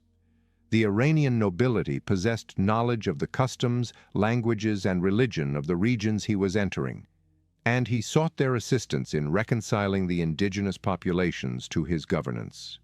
To restrain his native satraps, he curtailed their authority by appointing Macedonians to oversee the finances and troops of the satrapies. The achievements and shortcomings of Alexander's administration significantly impacted Ptolemy's governance of Egypt and his interactions with its diverse populace. The subsequent royal capital, Susa, Shush, was situated 200 miles southeast along the border of Iraq and Iran. Alexander came in December 331, obtaining Susa's capitulation from its satrap Abulites. Once more, Alexander acquired a substantial amount of wealth and treasure. However, of more importance for the invasion was his discovery of the artworks that Xerxes had plundered from Athens during the Persian Wars, located in one of the palace chambers. He returned these to the Athenians. Alexander was growing increasingly apprehensive about Darius's continued freedom. Consequently, despite it being midwinter, he resolved to traverse the 15,000-foot-high Zagros Mountains, notwithstanding the snow-covered passes, and capture the final substantial capital, Parsa, known to the Greeks as Persepolis, the emblematic core of the Persian Empire, in Persis. He partitioned his troops into two factions at the boundary of Persis, possibly contemporary Phahalian. Parmenion commanded one contingent, transporting the slower-moving luggage train down a more accessible yet indirect path through Kezarun and Shiraz to Persepolis. Alexander commanded a contingent of 20,000 soldiers who would traverse the Zagros Mountains more swiftly through the Persian Gates to seize Persepolis before Parmenion's arrival. Shortly thereafter, Alexander would be compelled to engage in an extended standoff at the Persian Gates, a 6-mile-long ravine accessible just on foot. Ptolemy would be assigned his inaugural independent command here. Ptolemy and the conflict at the Persian Gates. Ariobarzanes, the satrap of Persis, obstructed Alexander's advance through the Persian Gates with approximately 40,000 infantry and 7,000 cavalry strategically positioned on either side of the gorge. Ariobarzanes' objective was to delay Alexander to allow Darius to assemble another army and safeguard Persepolis. Without hesitation, Alexander launched an assault on Ariobarzanes' forces. However, he acted prematurely for once. The opposing forces on both elevations hurled stones and arrows at his soldiers as they advanced into the gorge. It was a ruse, and surprisingly, Alexander had succumbed to it. He commanded a retreat. However, because to the difficulties faced by his front-line troops in maneuvering within the constricted defile, along with the rear forces advancing blindly into it, mayhem ensued. Ultimately, Alexander's troops evaded capture, but he was compelled to abandon his deceased and wounded, a significant shortcoming in the eyes of the Greeks about a general's conduct. Ariobarzanes effectively resisted Alexander for an entire month. A local shepherd informed him of a challenging 12-mile route over the Beloru Pass, which would allow him to maneuver behind Ariobarzanes' position. That night, Alexander sent Philotas and 3,000 soldiers to traverse a parallel route until they arrived at a location approximately midway along the enemy line, while Alexander advanced with additional forces over the Beloru Pass. Alexander departed from Craterus, leaving behind the remaining infantry battalions and 500 cavalry, directing them to ignite additional fires at night and generate considerable daily noise to mislead Ariobarzanes into thinking the Macedonians remained in their location. Alexander and his troops spent the remainder of that night and the entirety of the subsequent day and night traversing the pass due to the numerous rocks and extreme heat. Ultimately, they emerged behind Ariobarzanes. At that moment, Alexander commanded a trumpet blast, a predetermined signal for Craterus to assault from the front, Philotas from the center, and Alexander from the rear. Alexander instructed Ptolemy to position himself somewhat farther from the back of the pass to prevent any escape adversary. The outcome of the Macedonian assault was a slaughter of the Persians.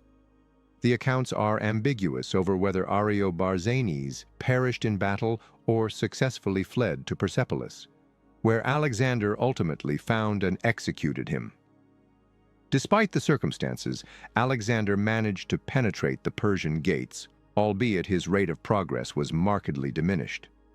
Ptolemy stated in his history that, rather than Philotas, he commanded the 3,000 warriors assaulting the Persians from the center.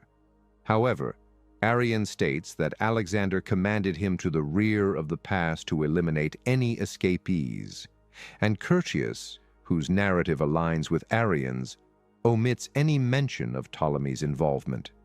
Since it is established that Alexander did not assign Ptolemy any prior commands before this one, it is improbable that the king would delegate several thousand warriors to him for such a crucial function in the assault on Ariobarzanes. Furthermore, it is indicated that when Alexander appointed Ptolemy as one of his selected personal bodyguards in 330, he elevated him from the ranks, implying that he had not previously held a command. Thus, we observe an instance of Ptolemy perceiving what he apparently regarded as a minor consolidation effort while simultaneously portraying himself as more significant and reliable in Alexander's estimation than he was at that time. By the conclusion of January 330, Alexander had arrived in Persepolis, coinciding with the arrival of Parmenion and the baggage train. He established his abode in the royal palace, previously occupied by Xerxes, situated beyond the city walls, perhaps at Istakhar.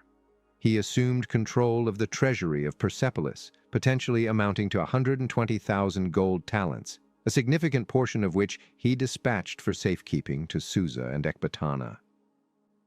Persepolis served as the ceremonial religious center and the traditional core of the Persian Empire.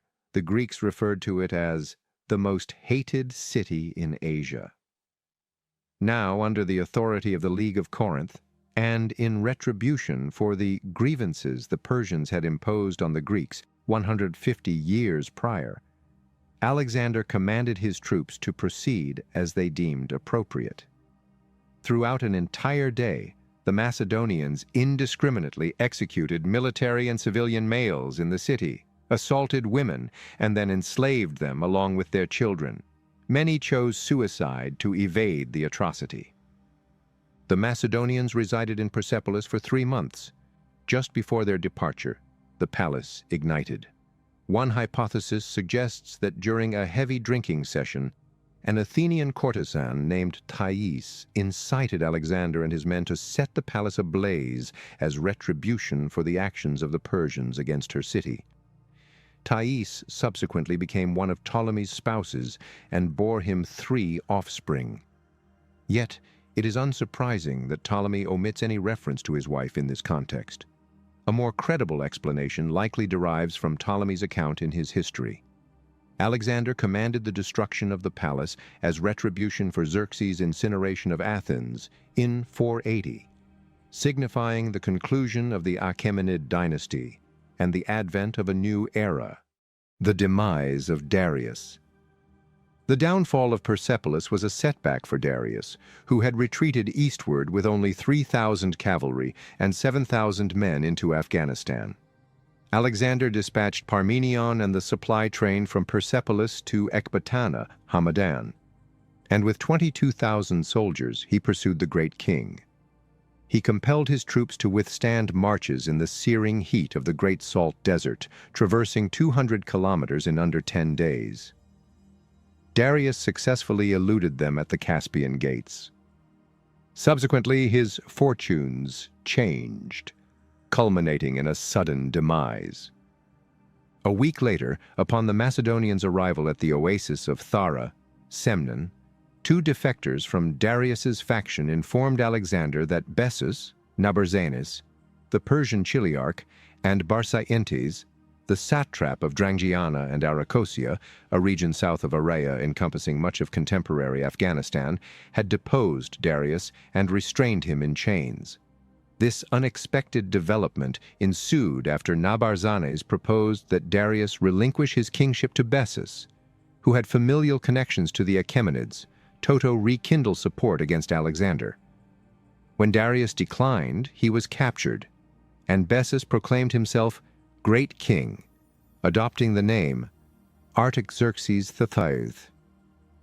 Alexander promptly chose 500 of his most robust warriors and traversed the inhospitable Dashti-Kavir salt desert.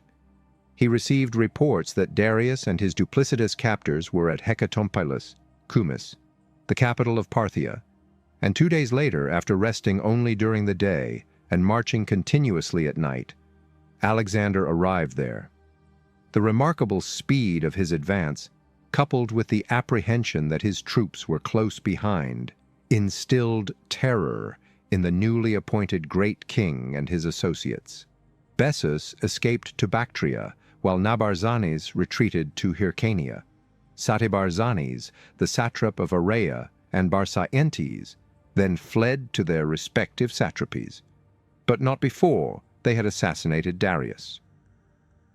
In deference to the Great King, Alexander commanded that his remains be interred with all grandeur and ceremony in Persepolis.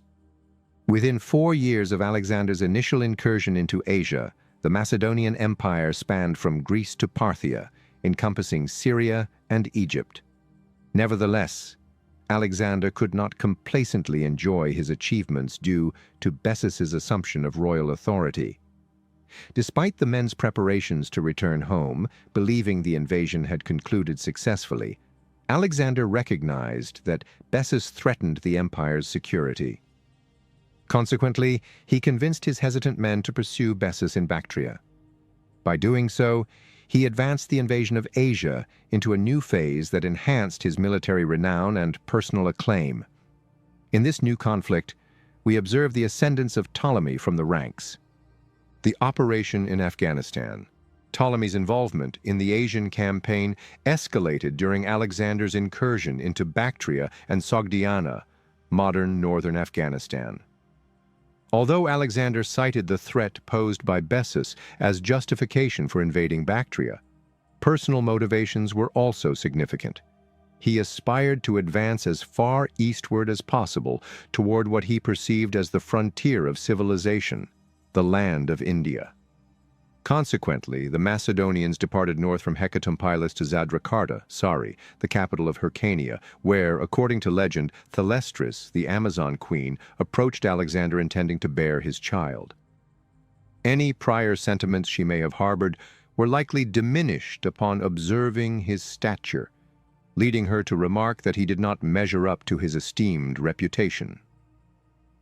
In the winter of 330, the army arrived in Farah, the capital of Drangiana, where Alexander rested his troops.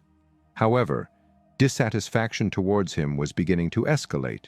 He encountered a conspiracy due to his escalating Orientalism, exemplified by his donning of the Persian upright tiara and Persian garments, aspirations of personal divinity, and persistent advance eastward. One of his associates, Dimnus, conspired to murder him.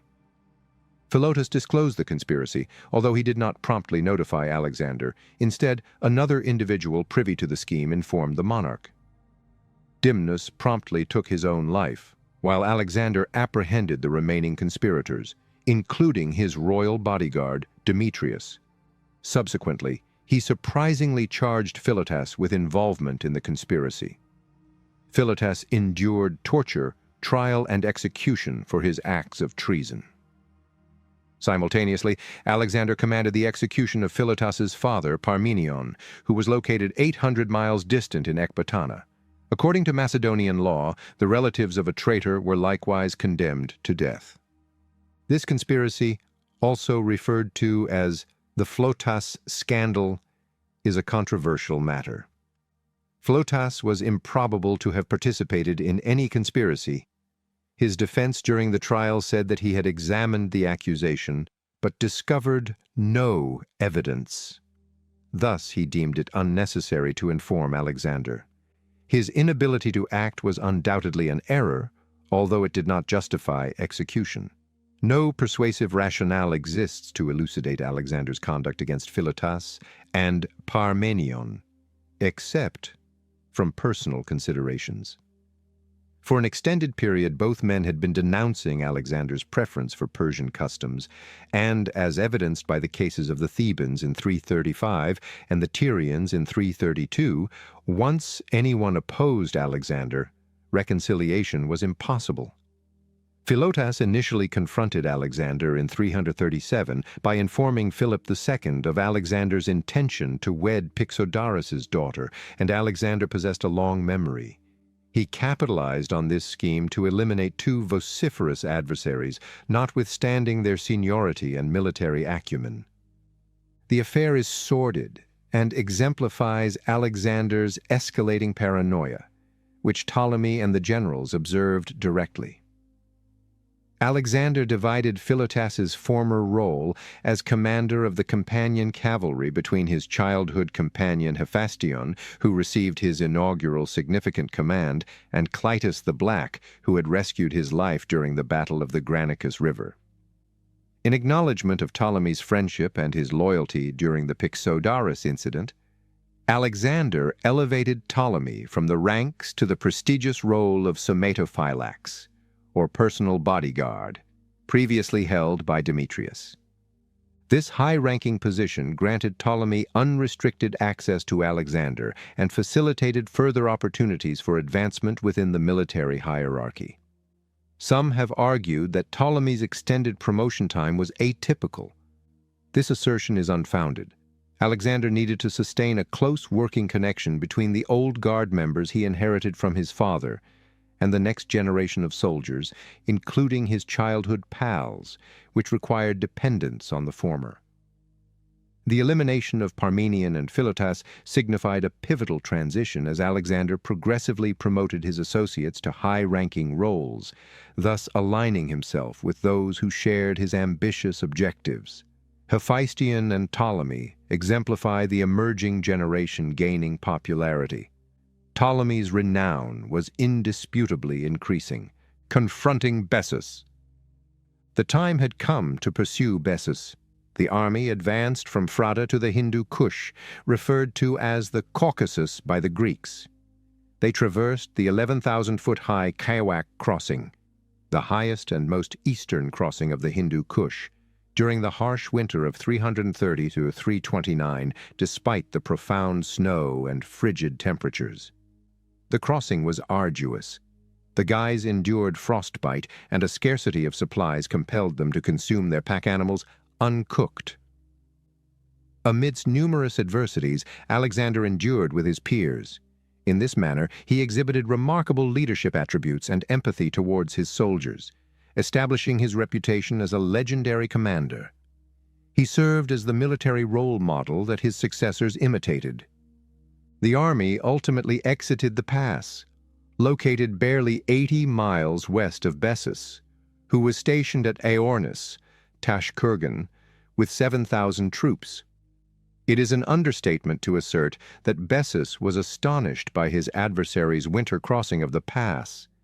He and his commanders, Spitamenes and Oxyartes, father of Roxane, whom Alexander would subsequently marry, promptly retreated across the Oxus River, Amudarya, into Sogdiana, Bokhara, and Turkestan, the most northeastern region of the Persian Empire. Consequently, Alexander had unobstructed access to Drapsaka, Kunduz, from whence he proclaimed that he would grant his allegiance to anyone who delivered Bessus to him. His message will soon achieve the intended impact. Alexander's remarkable advance proceeded via Bactria, Balkh, the capital of Bactria, to the Oxus River, where he arrived in early summer of 329. Some of his personnel reached their limit, necessitating his honorable discharge of them and their replacement with local forces. Bessus had astutely dismantled all the vessels necessary for Alexander to traverse the river. Nonetheless, the monarch remained undeterred. He commanded his soldiers to assemble whatever floating materials, and 1 week later they crossed the 3/4-mile wide river on a diverse assortment of rafts constructed from skins and grass. Their determination to persist despite challenges overwhelmed Spitamenes and another Sogdian leader, Datafernes. They apprehended Bessus and, considering Alexander's proposal of alliance, communicated to the king their intention to surrender him. Alexander could not permit his nemesis to escape his grasp once more. Notwithstanding the persistent threat of Spitamenes and Datafernes retracting their proposal, or maybe employing it as a ruse to ensnare Macedonians, Alexander felt obligated to trust their assurances. Consequently, he assigned Ptolemy to the assignment, providing him with 4,000 infantry and 1,600 cavalry. This marked Ptolemy's inaugural significant command, and the magnitude of the troops and the gravity of the mission indicate that Alexander must have had considerable confidence in him. Ptolemy extensively discusses his involvement in the apprehension of Bessus in his history. He asserts that Spitamenes and Datafernes initially planned to deliver Bessus in a village of their selection, but subsequently either reconsidered or faltered, compelling Ptolemy to encircle the village and convince the residents that surrendering Bessus would not result in harm to them. The people acquiesced to his diplomatic entreaty, compelling Spitamenes and Datafernes to hastily escape. However, no other ancient author contends that Ptolemy must depend on his diplomatic abilities or undertake this military maneuver. Recognizing the perilous and tense nature of this endeavor was essential. Spitamenes and Datafernes were unreliable. Their proposal may have been a ruse to apprehend and eliminate anyone Alexander dispatched for Bessus, demoralizing the invading forces. Alexander would have been aware of all this. Alexander's selection of Ptolemy may have sprung from the perception of him as replaceable compared to his senior officers.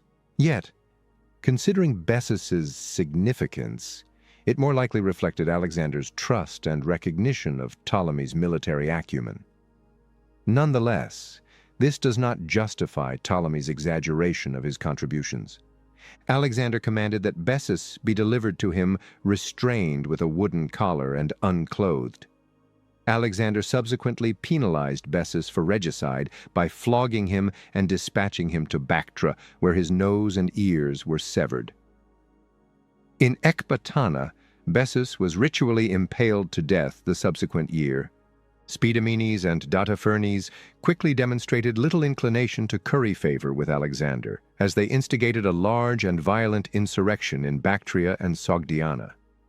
Alexander received this news while traveling to Marakanda, Samarkand in Uzbekistan, the capital of Sogdiana.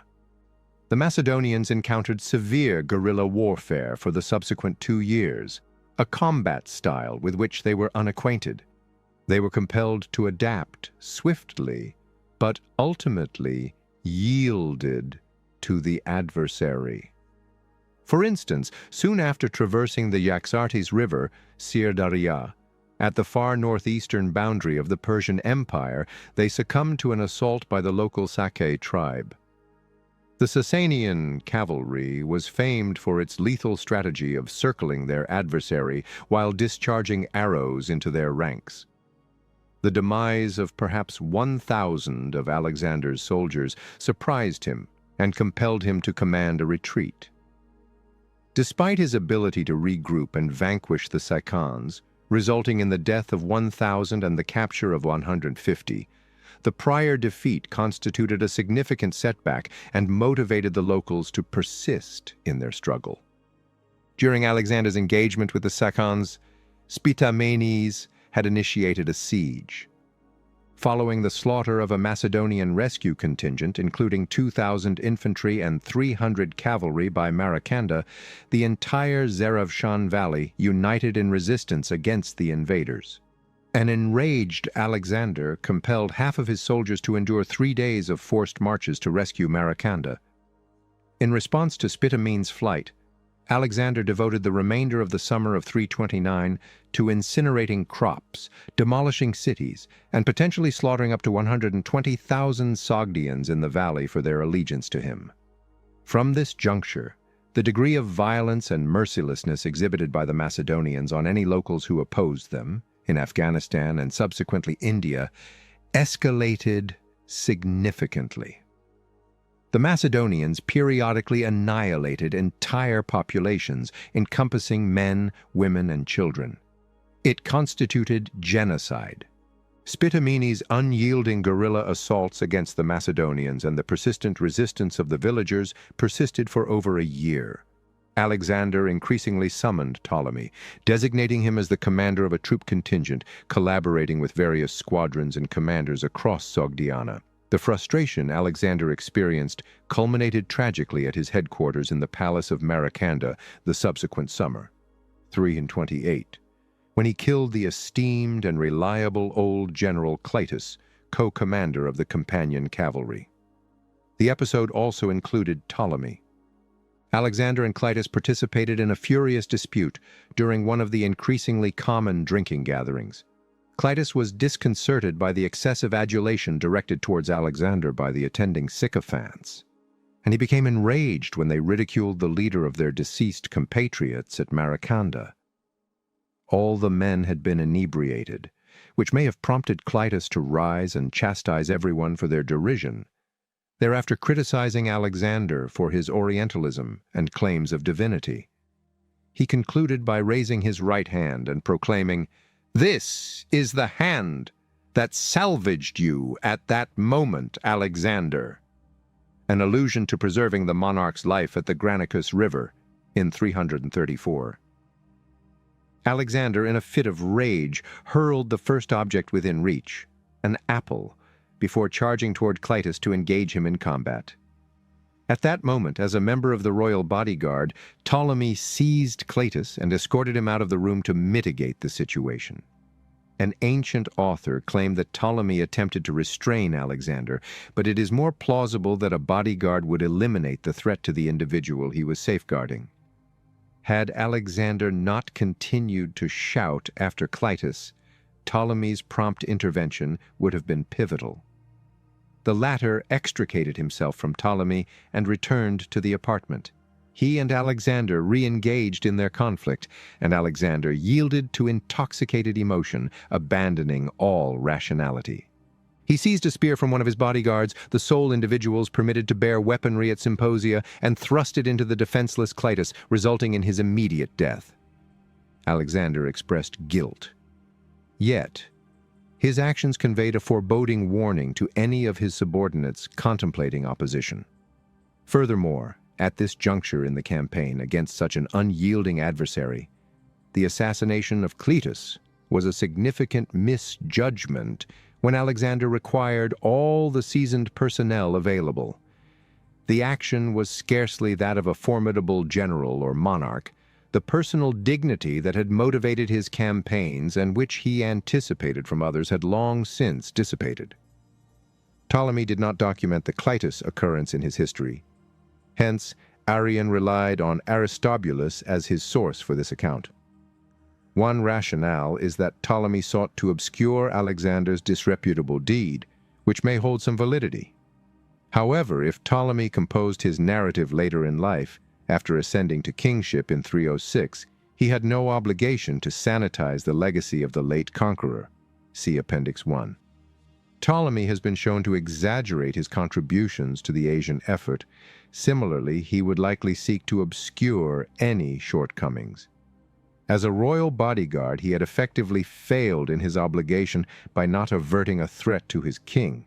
Clitus had escaped his grasp, rushed back to Alexander, and could have inflicted injury upon him. Ptolemy would not wish to highlight this circumstance if he aimed to enhance his involvement in the Macedonian invasion. Hence, he excluded it. Another credible example of Ptolemy's silence may be attributed to his failure to safeguard Alexander during the siege of Malli in India in 326. By late 328 or early 327, the invasion of Bactria and Sogdiana was imminent. Spitamenes was slain and beheaded by the Massaga after Macedonian forces under Conus annihilated 3,000 of their cavalry at Gabai around the same period. The head of Spitamenes was dispatched to Alexander. The remaining task involved mopping up operations against natives who resisted the invaders and sought sanctuary in the numerous rock fortifications in the southeastern region of the province, present-day Tajikistan. Here, Alexander conducted several of his most remarkable sieges. One of these sieges occurred at the Sogdian Rock during the winter of 328 to 327, commanded by a nobleman named Ariamazes, who oversaw this castle on a steep, vertical rock. When Alexander requested surrender, Ariamazes declined, mocking Alexander by asserting he would require winged soldiers to seize him from his elevated position. Despite the frigid, cold weather, 300 Macedonian soldiers volunteered to ascend the cliff's back under darkness, driving iron tent pegs into the rock face for assistance. 30 perished during the nocturnal ascent, although the survivors communicated their achievement to Alexander at dawn, using white linen flags. Ariamazes failed to safeguard his rear, assuming that no one would attempt the perilous ascent, a miscalculation Alexander observed and promptly capitalized on. The monarch anticipated that the psychological ramifications of Ariamazes being ensnared between adversarial factions would undermine his morale. And he was vindicated in this assessment. He capitulated, and Alexander mockingly proclaimed that he had discovered his flying army. He executed numerous defenders and conscripted the remainder for labor in his newly established cities in the area. The concluding siege in the region involved Ptolemy. The operation was executed against a rock fortress in Nautaka, the residence of a local sovereign named Sisimithres, also referred to as Chorienes, after whom the rock was designated. The rock of Chorienes was situated across a deep ravine precluding a direct assault, and Sisimithres' access to local resources and water enabled him to endure a siege. In 332, Alexander opted to employ a similar tactic at Tyre. Rather than constructing a mole over the sea, he would erect a bridge across the ravine.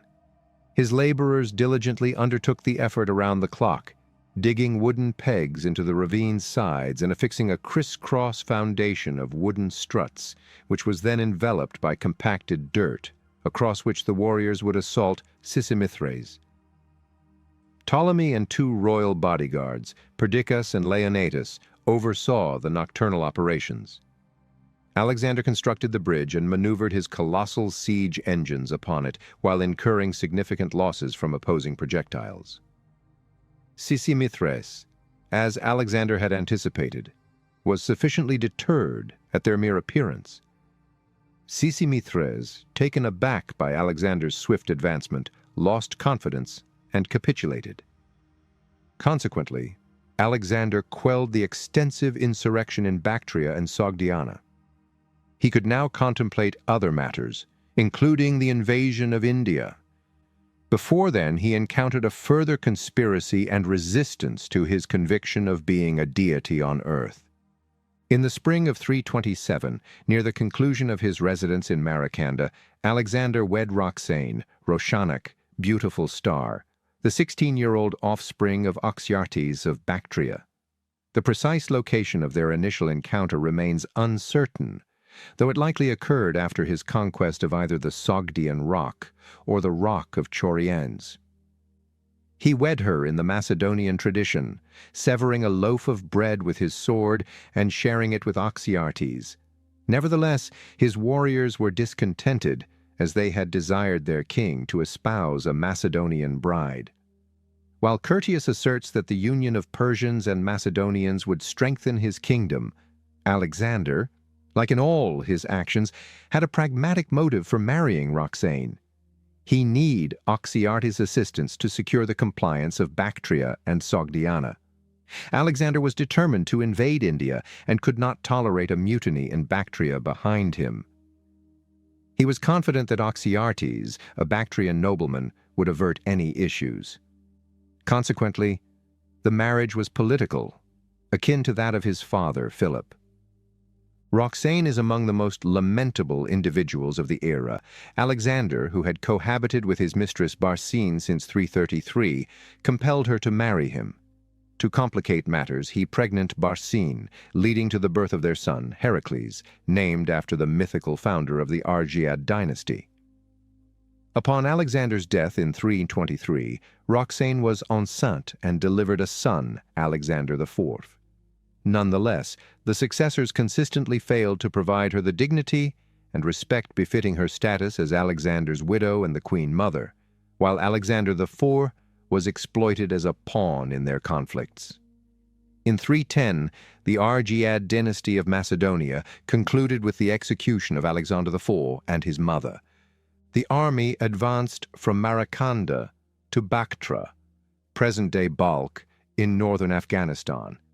In this instance, Alexander endeavored to have his troops execute the Asian practice of proskynesis, genuflection, but was unsuccessful due to Callisthenes' defiance. The Persians regularly prostrated themselves before their great king and may have also blown him a kiss. However, the Greeks and Macedonians perceived this gesture as equivalent to the veneration of a living sovereign, which they considered blasphemous. Alexander would have been aware of their perspective on the rite. Why would he compel his people to participate?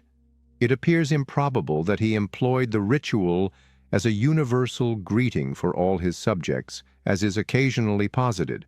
Otherwise, one could anticipate that he would require his Persian subjects to salute him like the Macedonians.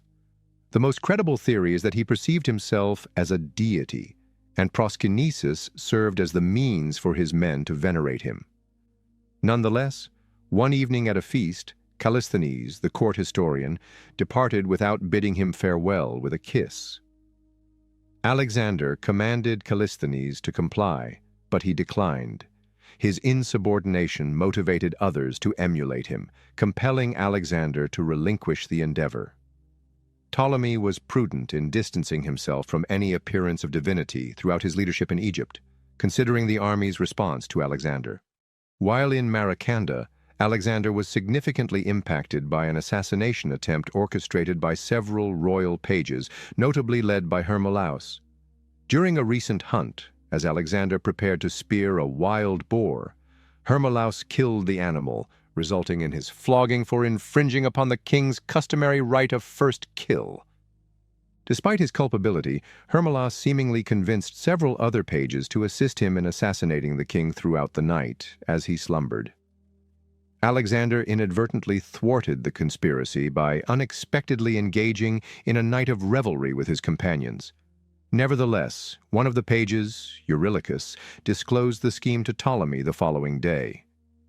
Ptolemy promptly notified the king of the events concerning Philotas.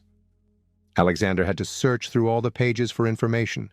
Hermolaus allegedly ascribed a political motive to the conspiracy, asserting, "We conspired to assassinate you, Alexander, because you have begun to behave not as a king with his free-born subjects, but as a master with his slaves."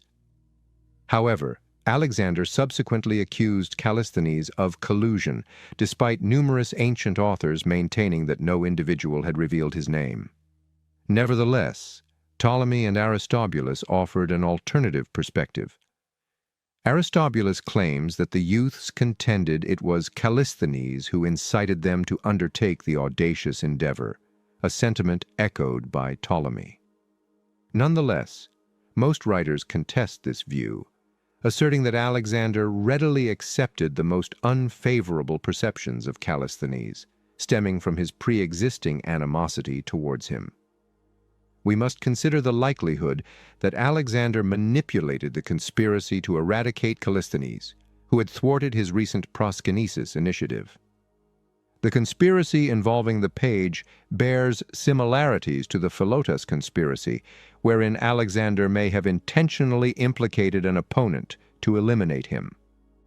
Ptolemy asserts in his history that Eurylochus visited exclusively him. Conversely, Curtius asserts that Eurylochus approached Ptolemy and another bodyguard, Leonatus, who cautioned Alexander. It is indeterminate which account is accurate. However, according to Ptolemy's narrative, he alone informs Alexander, and unlike in the Clitus incident, he fulfills his duty of safeguarding the king. Consequently, we may be warranted in doubting his narrative.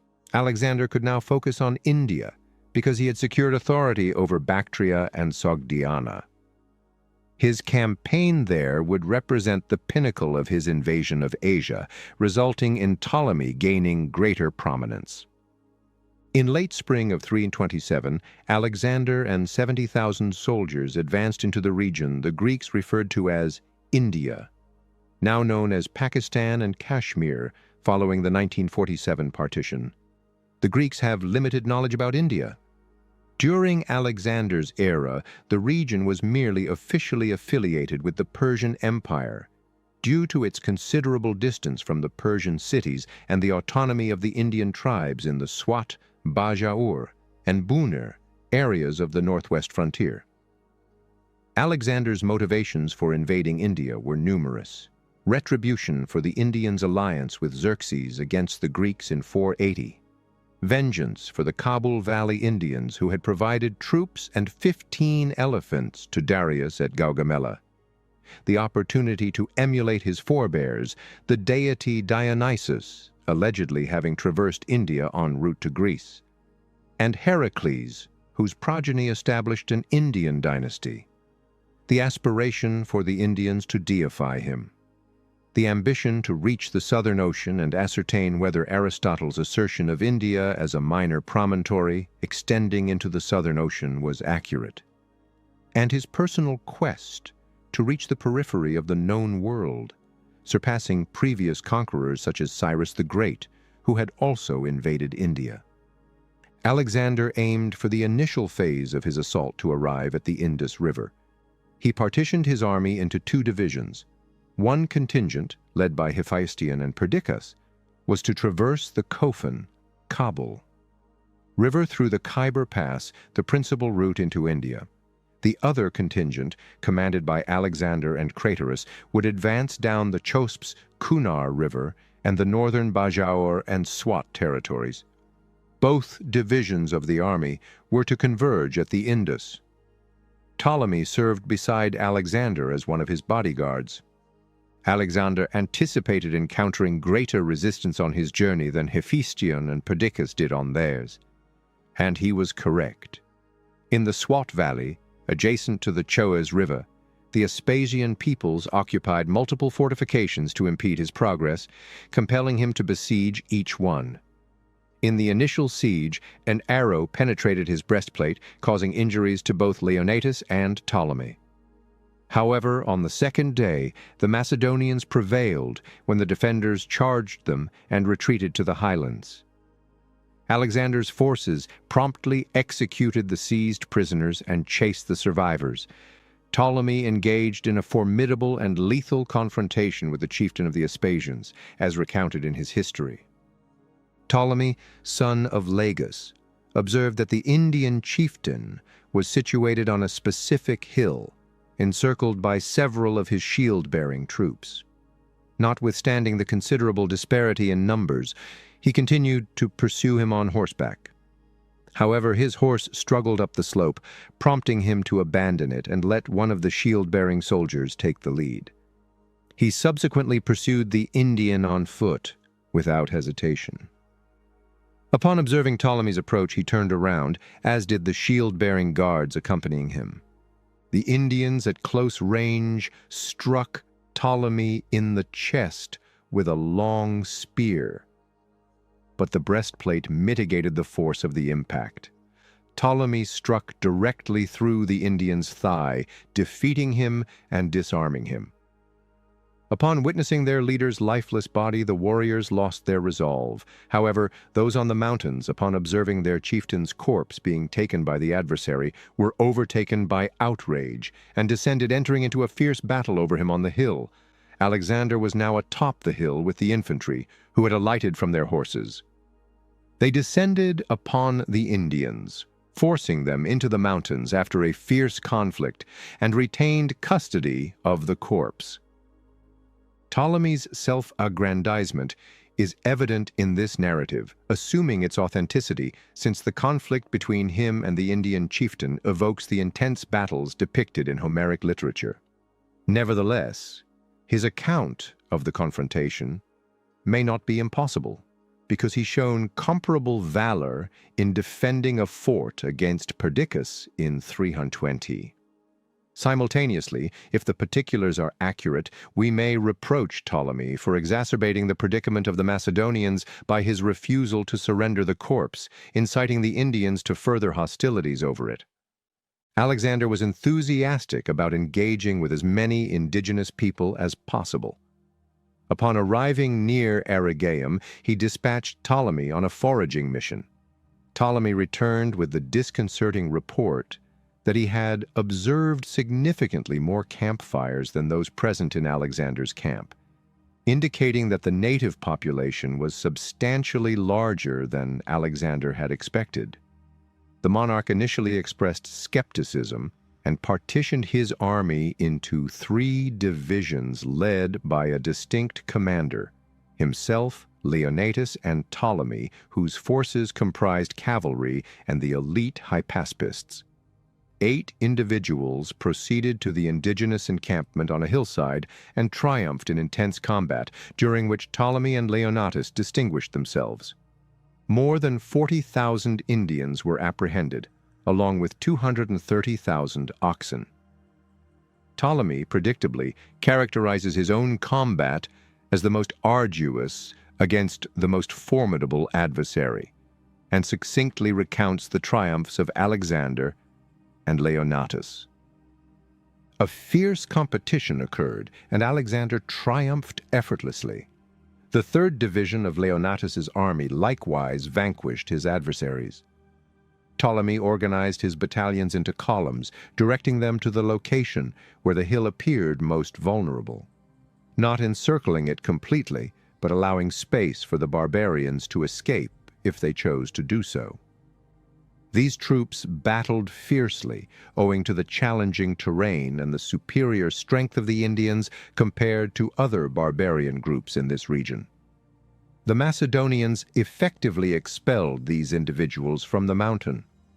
Upon Alexander's arrival in Nisa, within the Kunar Valley, an embassy from the town approached him, beseeching clemency and asserting that their forebears had accompanied Dionysus, naming their settlement after his nurse.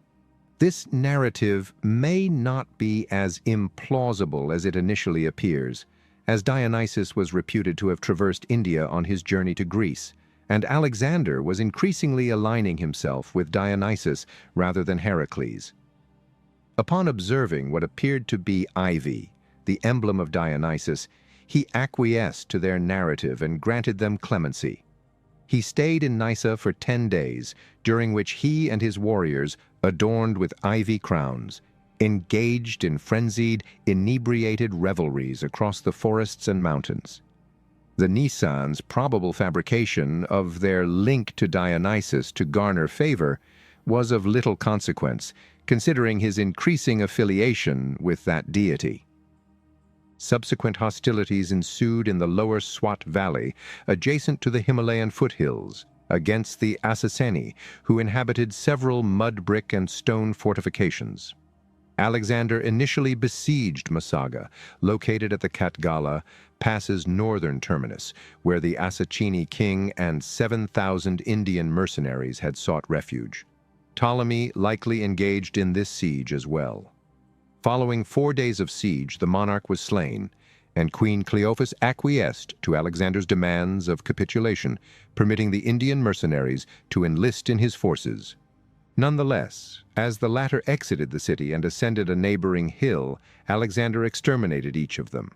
Upon witnessing the events, the wives, more accurately the widows, emerged and valiantly confronted Alexander's troops, ultimately meeting the same fate of slaughter. Ancient authors criticized Alexander for his duplicity. His actions and Massaga's valor further inspired the Assassini in other strongholds to oppose him. Numerous individuals vacated their posts and fled through the Shangla Pass to seize a castle situated on the eastern peak of the rock of Aornos, Barsar-ib-Pirsar, which ascended 10,000 feet above the terrain, a few miles west of the Indus River. Alexander needed to capture Aornos to assert dominance over the entire Kofun Valley. However, transcending that strategic rationale was a personal motive, the opportunity to surpass Heracles, whose local counterpart was Krishna, who had failed to conquer the rock during his 12 labors. Alexander instructed Ptolemy to deploy troops to the western summit, opposite the fortress, and establish a base there. The king anticipated that the Achaemenids would capitulate upon realizing they were encircled by two enemy positions, similar to Ariames's surrender at the Sogdian rock the previous year. Nonetheless, this psychological strategy proved ineffective, prompting Alexander to advance troops to Ptolemy's encampment. They formulated an audacious strategy. Alexander, accompanied by the Agrianians and 200 associates, would ascend a prominent ridge that commanded a view of the 800-foot Burimar-Kandau ravine, beyond which lay the citadel of Aornos, while Ptolemy would maintain command of the summit camp to exert continuous pressure on the defenders. Alexander and his troops required 2 days to get at their location. Subsequently, they commenced the construction of a bridge spanning the gulf that divided them from Pirsar, where they would position their siege engines to bombard the castle with stones, while other forces launched a frontal assault on the defenders. 4 days later, they had built sufficient portions of the bridge to place the siege engines upon it. Upon acknowledging their defeat, the defenders solicited terms. As darkness descended, they commenced their descent down the mountainside, apprehensive that Alexander would slaughter them irrespective of his assurances, as he had done to their colleagues at Massaga.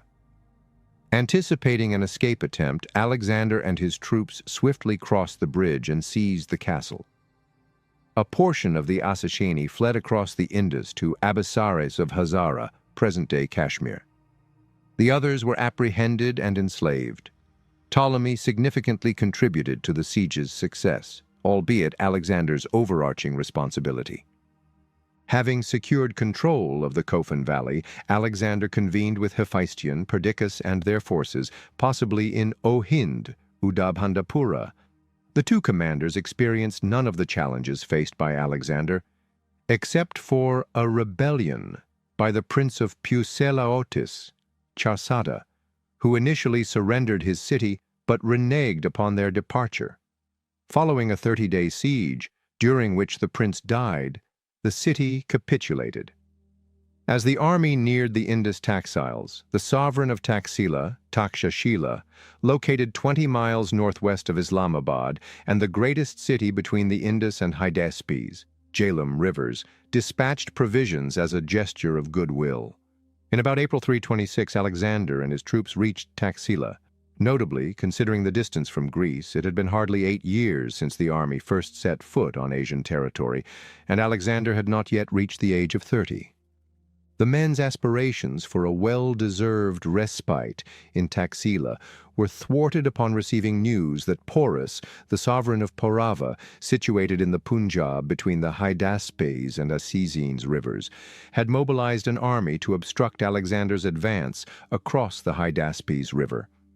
The situation deteriorated when the strong monsoon rains commenced. Nonetheless, Alexander traversed the 100 kilometers across the Salt Range to the Nandana Pass, which commanded a view of the Hydaspes River at Haranpur. After nearly 5 years of guerrilla and siege warfare, the Macedonian army readied itself for fight again. Alexander commanded approximately 34,000 infantry and 7,000 cavalry, while Porus likely deployed 25,000 infantry, 4,000 cavalry, 300 six-man chariots, and up to 200 war elephants. Alexander's primary apprehension centered on elephants, which were unfamiliar to the invaders despite the infantry and cavalry forces being nearly equal in strength. Within 3 decades, elephants became an essential component of Hellenistic forces due to Alexander's encounters with them in India. Alexander directed his troops to Haranpur, where the Indian army was stationed on the opposing side in a formation extending from 3/4 of a mile to 1.5 miles, with elephants positioned every 50 feet along the line. Alexander was increasingly apprehensive regarding the river's augmented depth and velocity, resulting from the melting snow of the Himalayas and the monsoon rains. Nonetheless, he was unwilling to postpone until September, when the rains would diminish, and instructed to locate another crossing point. To deceive the adversary, he designated his current position as the principal base camp, ensuring his troops were stockpiling supplies to create the impression that he intended to endure the monsoon season. Approximately 18 miles upstream, his soldiers discovered a forested promontory of the Great Salt Range outside Porus's line of sight. They constructed multiple improvised boats of different dimensions, and during a notably severe storm one night, Alexander utilized one for shelter. He mobilized 6,000 troops and 5,000 cavalry to the headland and commenced crossing the river. To prevent Porus from suspecting any irregularities, Alexander employed a decoy at the base camp to provide the illusion of his presence.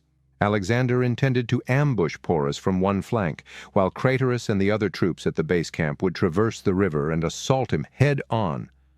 Consequently, Porus would be ensnared between these two aggressive fronts. Ptolemy must have accompanied Alexander as he documents the confrontation that ensued upon crossing the river. Alexander's strategy was remarkably straightforward and aligned with the expectations of an exceptional strategist. Nonetheless, circumstances deteriorated. The expansive Hydaspes River contained multiple small islands, one offshore from the concealed departure point. However, as Alexander navigated silently past it, he discerned that what he had seen as the opposite side of the river was, in fact, another island. The soldiers needed to traverse another challenging segment of the river, and as the storm subsided and the moon emerged, they lost their concealment. Dawn was breaking when they reached the opposite side, and enemy scouts, commanded by one of Porus's sons, detected them. Alexander's surprise, upon which he had based his strategy to conquer Porus, had vanished. The forces successfully landed and confronted the enemy scouts, comprising 2,000 cavalry and 120 six-man chariots. Fortunately for the invaders, the Indian chariots became ensnared in the saturated terrain. However, the battle was fiercely contested. 400 Indians, including Porus's son, perished. The survivors returned to Porus, erroneously informing him that the entire Macedonian army was advancing, compelling Porus to reposition himself to confront Alexander. Despite both factions having the opportunity to position their formations, Alexander faced considerable strain. After contending with the river for much of the night, his soldiers were fatigued, compounded by the recent skirmish with the enemy scouts. Furthermore, the Indian elephants instilled fear in the warriors and their horses. Porus positioned himself on his elephant, prominently visible to the adversary, to further motivate his troops. Nonetheless, Alexander devised a strategy to neutralize the colossal creatures. He initiated the assault, directing his right flank to engage the Indian left, to disperse the cavalry and compel Porus to bolster it with cavalry from his right flank. As Porus executed this maneuver, Conus and his cavalry, having crossed the river, breached the Indian formation to ensnare it between the two aggressive Macedonian flanks. Porus was compelled to deploy his elephants prematurely, prompting Alexander to execute the subsequent phase of his strategy. Like the scythed chariots at Gaugamela, a predetermined trumpet signal prompted his infantry to maneuver left and right, creating openings in their formation. The elephants advanced into the holes, dislodging their mehouts from the sarissas, while other troops attacked the animals' eyes, genitals, and trunks with swords. In distress and uncontrollable, the elephants retraced their steps, trampling numerous Indians beneath their feet. The conflict devolved into a rout. Arrian reports that Porus lost 20,000 infantry and 3,000 cavalry, while the Macedonians incurred losses of 280 infantry and 35 cavalry. Conversely, Diodorus asserts that the Indians lost 12,000 men against the Macedonians' 700 infantry and 280 cavalry. Regardless of the exaggerated figures, this represented a significant victory for Alexander, arguably his most remarkable against a numerically superior adversary whose commander did not abandon the field. A wounded Porus declined to submit to Alexander. When presented to the conqueror and inquired about his desired treatment, he said, "Like a king." His dignity captivated Alexander, who, much to the dismay of his army, appointed Porus as his vassal. After the battle, Alexander established two new cities, Nisa, perhaps located at Jalalpur, and Bucephala, present-day Jalum, in honor of his horse Bucephalus, which had succumbed to injuries sustained in combat. He additionally produced two commemorative medals. One of these coins was a decadrachm, 10 drachma coin, featuring what is thought to be Alexander on Bucephalus assaulting an Indian, probably Porus, on an elephant on the obverse. The reverse depicts the goddess Nike, Victory crowning Alexander, who dons a diadem and holds a spear and thunderbolt. The imagery of these matters symbolically transformed Alexander's triumph over Porus into a conquest of India. This type of propaganda was then adopted and utilized by Alexander's successors, particularly Ptolemy, as they assumed power independently. The Battle of the Hydaspes River represented the zenith of Alexander's incursion into India. Subsequently, the king advanced his forces further eastward, encountering formidable resistance. During the siege of Sangala, near Lahore, Ptolemy engaged courageously against numerous defenders attempting to escape, resulting in over 1,200 Macedonians sustaining injuries. In retribution, Alexander commanded the execution of 17,000 defenders, the capture of 70,000 prisoners, and the complete destruction of Sangala. By the summer of 326, the military forces arrived at the Hyphasis Beas River. The prolonged absence of the men from their homes, compounded by various factors, including the challenges of combating unfamiliar adversaries in a foreign land. The prolonged guerrilla warfare and sieges contrasting with their accustomed swift engagements. The afflictions of dysentery, venomous snake bites, trench foot, and other ailments. Alexander's persistent intentions to advance eastward, the psychological toll of their deteriorating morale, and the incessant monsoon rains that rendered them perpetually drenched became insurmountable. Their entire experience of warfare was daunting, as it remains now. Alexander sought to bridge the Hyphasis, continue combat, and even reach the Ganges, but his warriors did not share this ambition. Curtius noted the divergence in their viewpoints. While Alexander envisioned a vast empire and his initiative was nascent, the soldiers, weary from the campaign's adversities, sought solely to obtain quick rewards. Consequently, they revolted. We remain unaware of Ptolemy's allegiances. Conus articulated the sentiments of the men, and despite Alexander's attempts to coerce them into compliance, they remained resolute. On the third day, he was compelled to relinquish his intentions to advance further into India and retreat. Before his actions, he constructed 12 stone altars, each 80 feet tall, dedicated to the Olympian deities, to delineate the eastern frontier of his realm.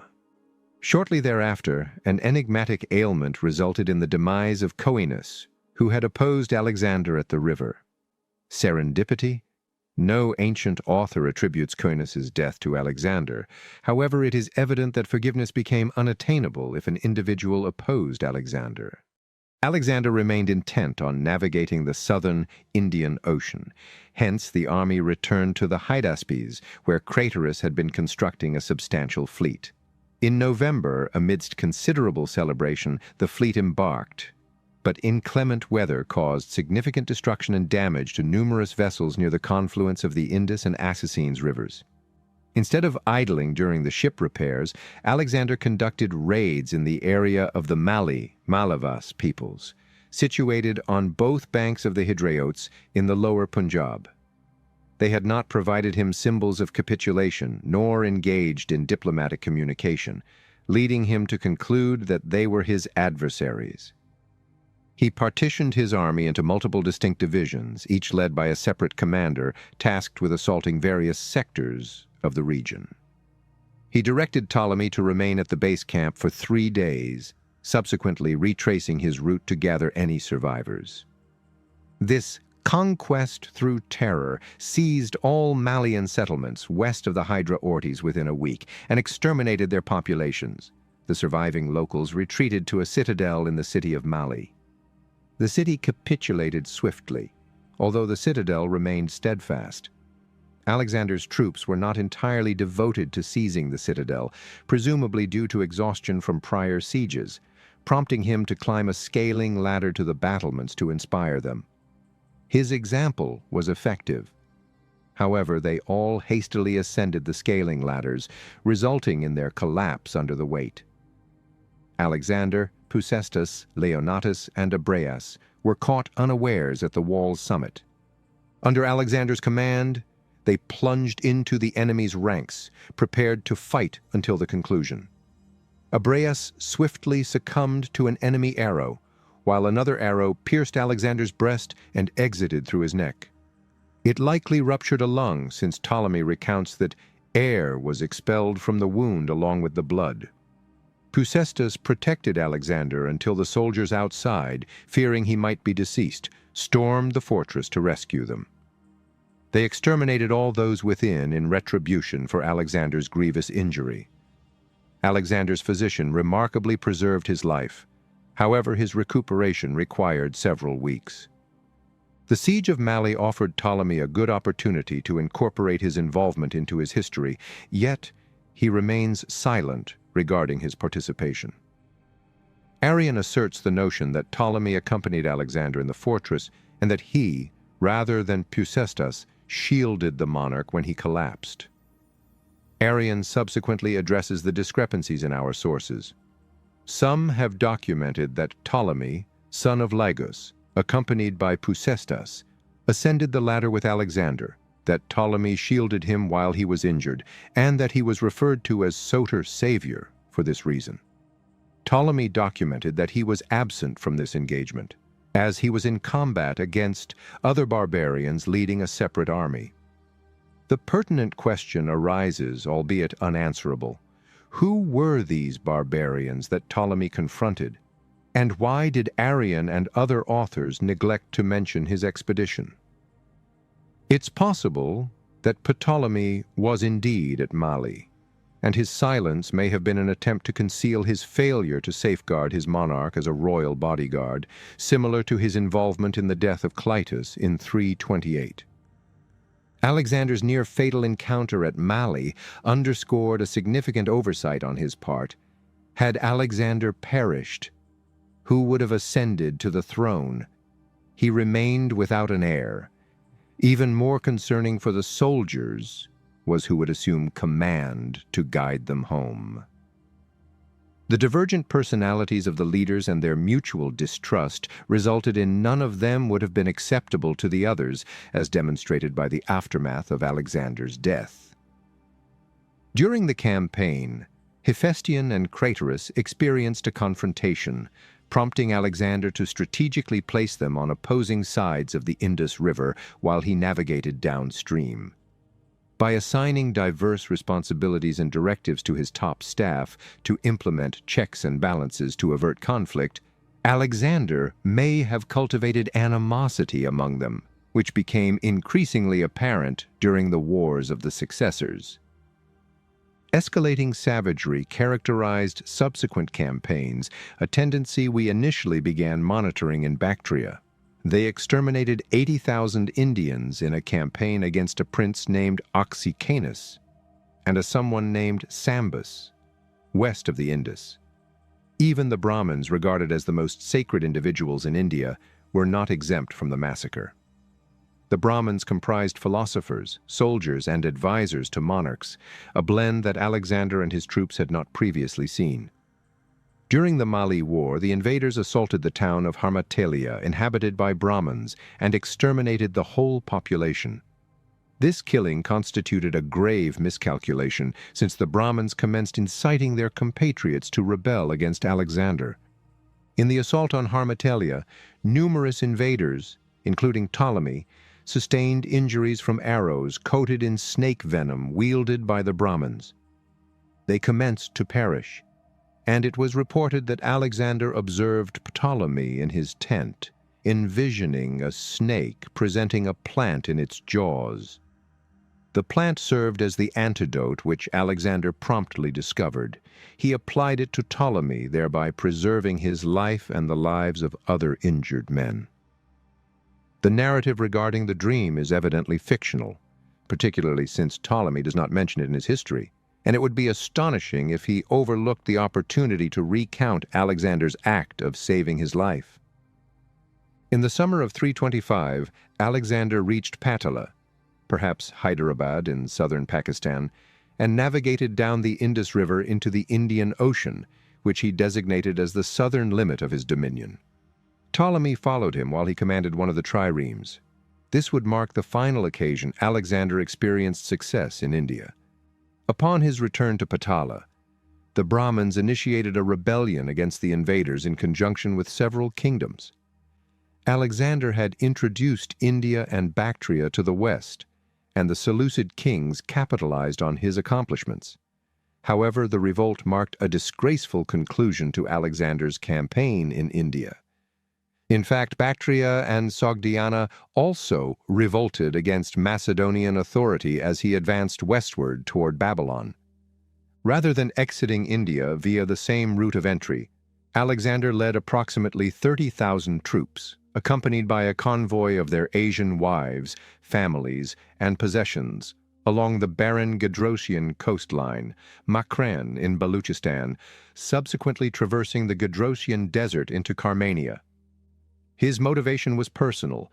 He aspired to surpass the legendary monarchs, such as Semiramis, Queen of Assyria, and Cyrus the Great, who had suffered significant losses of their forces due to the harsh desert conditions.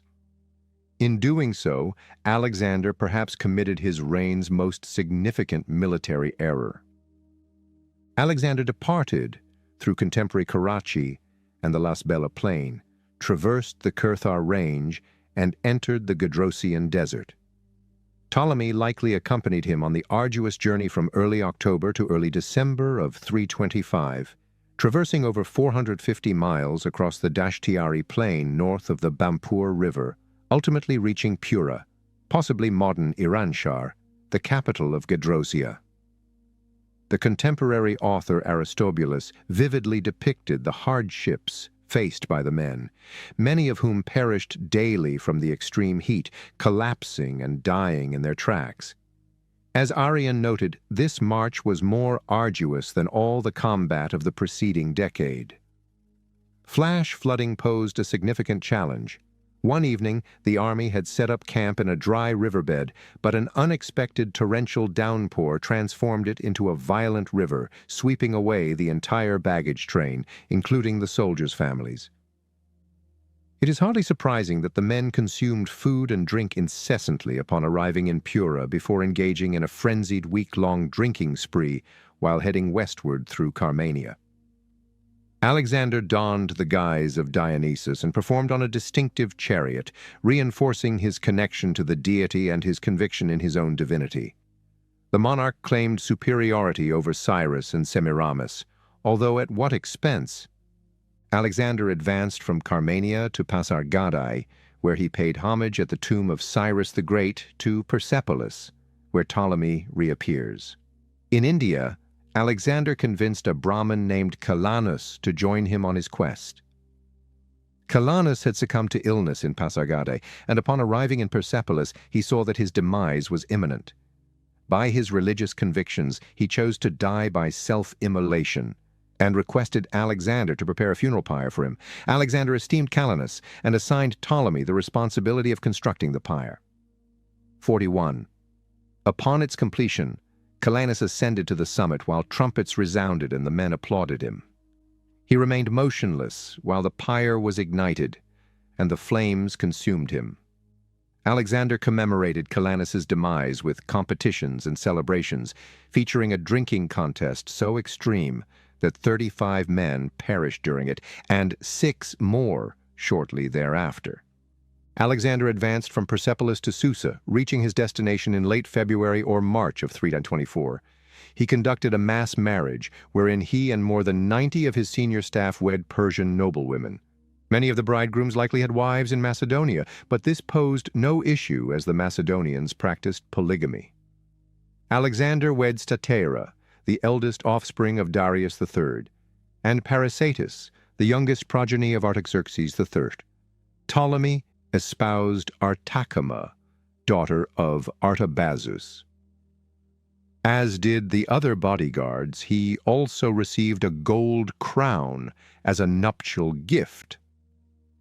Little is known about Artachema, and Ptolemy may have divorced her following Alexander's demise. Initially, the mass marriage was an enigmatic occurrence. Alexander's actions, including the integration of foreigners into the army and administration, the Prosignasis initiative, his marriage to Roxane, and his subsequent prayer for harmony among peoples at Opis, have been regarded as components of an idealistic policy aimed at uniting races in a brotherhood of humanity. Alexander was not an idealist. He was a pragmatic realist. No Greek women from the mainland married Persian noblemen, contrary to what one might anticipate if genuine human oneness were the objective of these Susa unions. Their purpose was to taint the Persian lineage, preventing the emergence of any Iranian capable of asserting the title of great king and challenging Alexander. They also fostered a new generation of leaders and officials whose Irano-Macedonian heritage would render them less perceived as foreign invaders. Similarly, foreign soldiers augmented workforce reserves and contributed specialized military expertise, like as mounted archers and javelin throwers, while local administrators served as intermediaries between the populace and Alexander. The army advanced from Susa to Opis, reaching its destination in the summer of 324. At this point, Alexander was strategizing an invasion of Arabia, making it evident to his warriors that he had no plans to return to Greece. Following his announcement of honorable discharges and financial compensation for all veterans and injured soldiers returning home, the troops' latent discontent erupted unexpectedly. They mutinied once more. The mutiny is unexpected, as discharging those deemed unfit for the Arabian expedition was a logical course of action. The recent influx of 30,000 boys from Lydia, Lycia, Syria, Egypt, and the northeastern satrapies, whom Alexander had commanded to be taught in Macedonian combat during his passage through those regions, is the impetus. Alexander aimed for these new recruits to supplant his troops and described them as a counterbalance, antitagma, to the Macedonian phalanx. Consequently, his troops perceived the discharge announcement as a demonstration of diminished trust. Alexander promptly murdered 13 of the most outspoken demonstrators. However, it proved ineffective.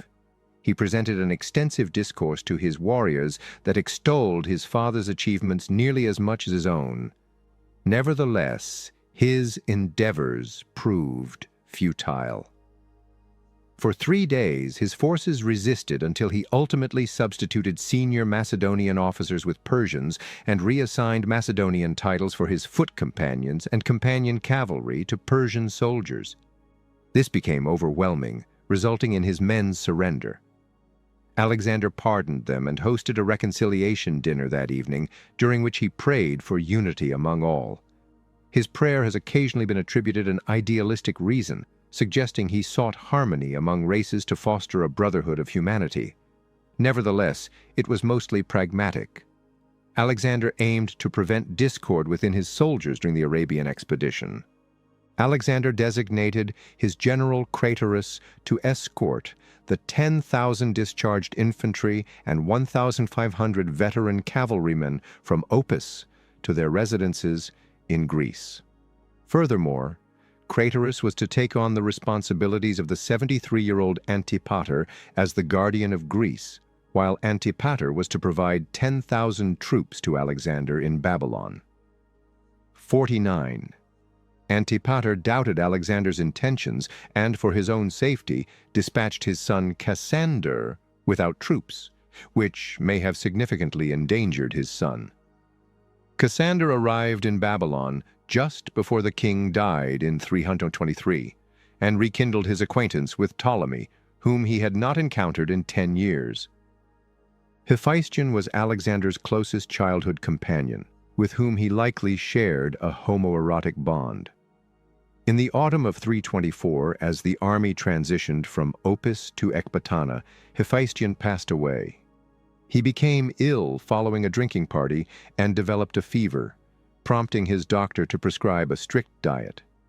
During his recovery, he indiscriminately devoured an entire chicken and half a gallon of cold wine in a single sitting. Death occurred on the same day. Alexander was devastated, engaging in various acts, organizing games in Hephaestion's honor, shearing his hair in a manner reminiscent of Achilles' response to Patroclus's death, executing the unfortunate physician, mandating a 3-day mourning period across the empire, and, particularly resented by the Persians, extinguishing the sacred fires during this time, an act reserved solely for the demise of a great king.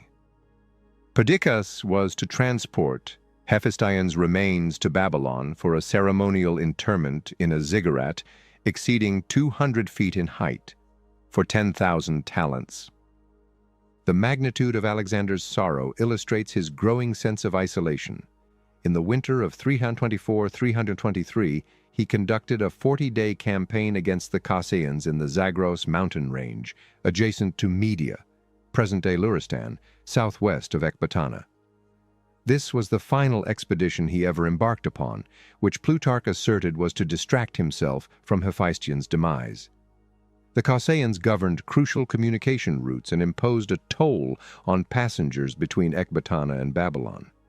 He coerced the many tribes into capitulation and may have resolved to revoke their power to impose tolls. Ptolemy engaged in this campaign and appears to have made a contribution significantly to its success, although our account in Arrian, probably derived from Ptolemy's history, lacks extensive information. The peculiar account that Alexander designated him as his Hedeatros, or taster, is significant in Ptolemy's narrative during this period. It is highly improbable that Alexander would jeopardize the life of a personally selected royal bodyguard solely to sample his food and drink. Alexander's dependence on Ptolemy during the Caucaean campaign likely stemmed from his other generals engaging in different responsibilities, such as Craterus escorting the veterans to Greece and Perdiccas transporting Hephaestion's body to Babylon. Although Alexander had the opportunity to delegate the latter responsibility to Ptolemy, his significant dependence on him during the battle indicates that Ptolemy was ultimately rising in prominence. However, one individual whose influence began to ascend dramatically following Hephaestion's demise was Perdiccas, who served as a royal bodyguard. Alexander regarded him as his right-hand man and possibly elevated him to Hephaestion's previous role as second-in-command, or chiliarch. Perdiccas capitalized on his position upon the king's demise. Alexander advanced from Ecbatana to Babylon. He had relinquished any illusion of returning to Greece and intended for Babylon to serve as his base for an invasion of Arabia. Subsequently, he might have contemplated assaulting Carthage as an element of a Western Mediterranean campaign. However, destiny was not in his favor. Before his intended invasion of Arabia, Alexander the Great succumbed on the afternoon of June 11th, 323, mere weeks before his 33rd birthday. He had collapsed following a night of heavy drinking, entered a semi-comatose state, and died a week later. While poisoning has been conjectured, it is more probable that he perished from natural causes, exacerbated by his arduous lifestyle. Multiple injuries, including a near-fatal wound at Malli, and excessive alcohol consumption. Upon his death, Alexander did not maintain the stability in his realm that Philip had achieved, nor did he designate an undisputed successor. He was a formidable general, yet not as exceptional a monarch, and his legacy was overshadowed by that of his father. The Macedonians of the mainland likely perceived Philip and their burgeoning influence in 336 differently than they viewed Alexander and their empire in 323, when he prioritized his personal reputation and aspirations of divinity over his kingdom. Alexander's legacy encompassed the warfare and turmoil that ushered in a new era and the Hellenistic world. As we shall observe, Ptolemy played a pivotal role in shaping this period. Ptolemy and the ascendancy of the successors. We cannot create as cohesive and comprehensive a depiction of the events in the initial decades following Alexander's death as we can for earlier periods in Greek history, due to the fragmentary nature of many ancient sources or their limited coverage of specific instances. Diodorus provides the most comprehensive information on the wars of the successors until 301, when his interest diminishes. Until the last few years of Ptolemy's life, we possess a fairly thorough comprehension of his activities, though sometimes it necessitates speculation. This comprehension is derived from ancient sources. After Alexander's demise, Perdiccas, now serving as Alexander's second-in-command, was entrusted with the signet ring, a symbol of power as Alexander's health deteriorated, to guarantee the seamless functioning of the imperial administration. Perdiccas mandated the ceremonial extinguishing of all flames on the night of Alexander's death as a gesture of reverence. The other top officers acknowledged Perdiccas as Alexander's proxy, at least throughout the king's lifetime. But the situation changed upon his death. It is an exaggeration to assert that breath had hardly left Alexander's body before the ambitious Perdiccas himself dreamt of the succession. Perdiccas was ambitious and perceived his role as only a precursor to governing Alexander's empire. As Alexander's health deteriorated, his generals assembled at his bedside to inquire to whom he wanted to bequeath his empire. Ptolemy reported that Alexander responded, "To the best man." As a royal bodyguard, Ptolemy would have been present to witness Alexander's reply. Yet, the reason for Alexander's failure to specify an individual remains unclear. Why pose the question initially? No one, irrespective of position, considered that an individual outside the Argead dynasty would ascend to the throne following Alexander's reign. Roxane remained pregnant, and evidently, if she gave birth to a son, he would inherit his father's position. If she bore a daughter, there was always Alexander's half-brother Aridaeus, the offspring of Philip and his third wife, Philina of Thessaly. Aridaeus, born in 357, exhibited signs of mental incompetence, leading his father to designate his younger son, Alexander, as his successor. 5. Nevertheless, Aridaeus could perpetuate the Argead lineage, and it has been aptly stated, what Alexander had conquered belonged to Macedonia, and Macedonia belonged to the Argead dynasty. 6. Excessive emphasis has been placed on the inquiry and Alexander's perceived reaction. If posed to the dying Alexander, his generals were likely not inquiring about his successor as king, but who would oversee matters until Roxane delivered her child. Nevertheless, a determination concerning the administration of the empire was vital. Typically, upon the death of a Macedonian king, his son would ascend to the throne if of sufficient age. Otherwise, a regent would be designated for a minor heir. Macedonia had previously experienced crises. The most recent occurrence was in 359, when King Perdiccas III was slain in combat against an invading Illyrian tribe, leaving the heir, Amyntas, as a little child. Two distinct tribes were poised to conquer the kingdom from two directions, while concurrently, two claimants contended for the crown. Subsequently, they deposed Amyntas and declared his uncle, Philip, king. Chapter 1. However, Babylon, in 323, was significantly distant physically and chronologically from Macedonia in 359. Alexander's offspring remained gestationally unfulfilled, and the generals encountered uncharted circumstances. The royal court resided with the king in Babylon rather than Pella. Instead of influential barons serving the king in the capital, formidable generals commanded significant armies dispersed across Asia, including Antipater on the mainland and Craterus in Cilicia, along with the 10,000 troops released at Opus in 324. As king, Alexander anticipated compliance with his commands from all subjects in his realm's western and eastern sectors, justified by his status as the legitimate monarch. Without guidance for his senior commanders, their hostilities eventually emerged. Alexander's final utterances had indicated conflict among his allies or introduced the apple of discord among them. It was, in fact, a constitutional crisis.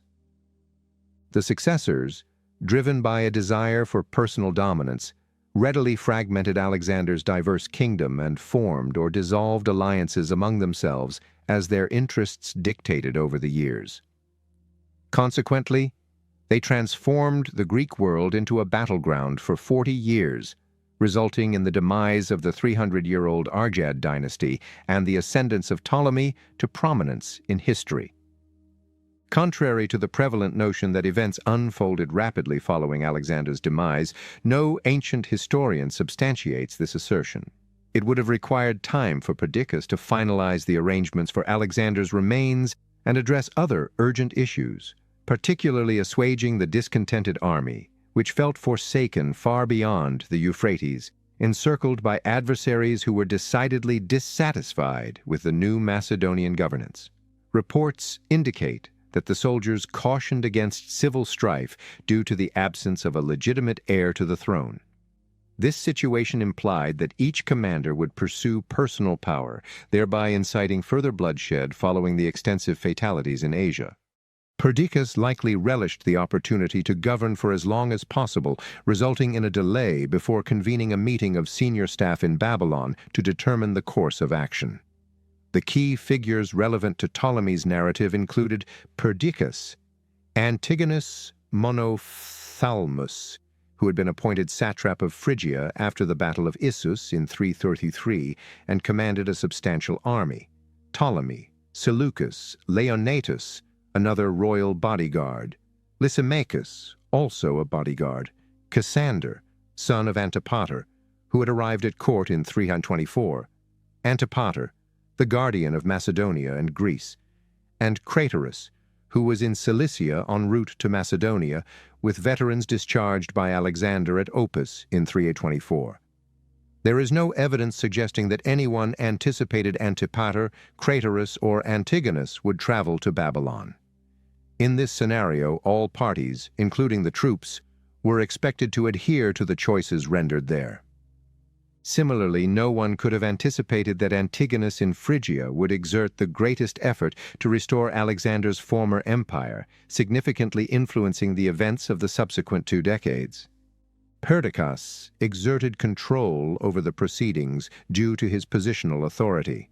Antipater should have convened all parties, as Alexander appointed him his deputy before departing for Asia in 334. However, Antipater was situated thousands of miles away in Greece, and Perdiccas had no intention of summoning him to Babylon for evident reasons.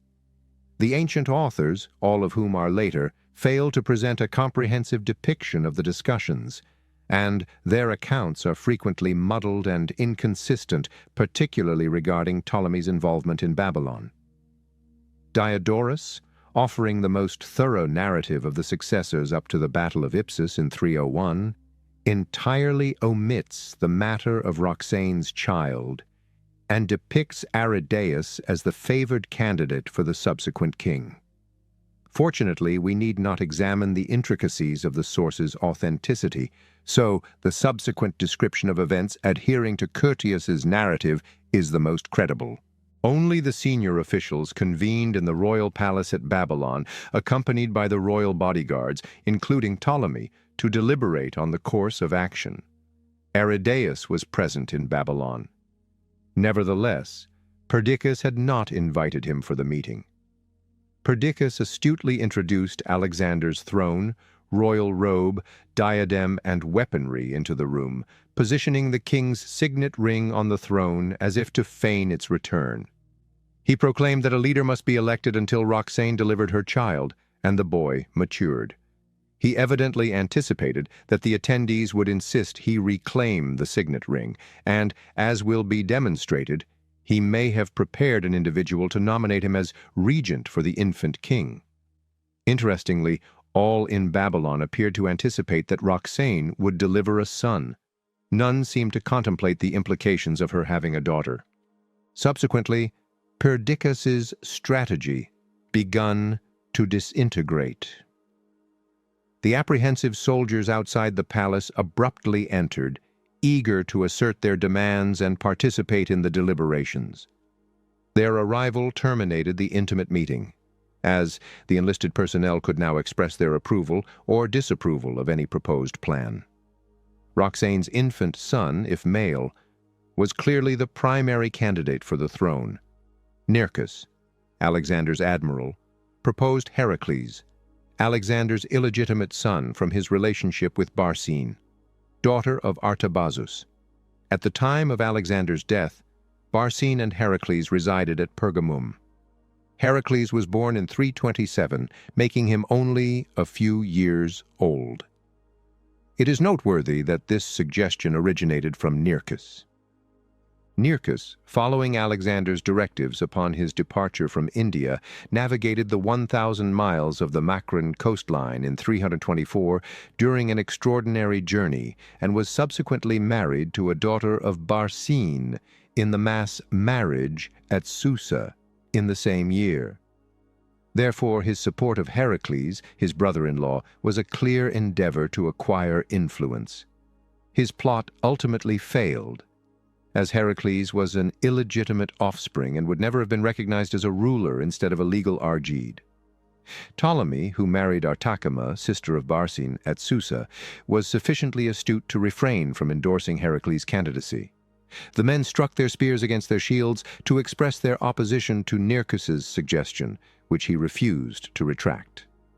Ptolemy expressed his opposition to Aridaeus ascending to the throne, as reported by Justin, citing Aridaeus's disability and the perception of his mother as promiscuous prior to her marriage to Philip II.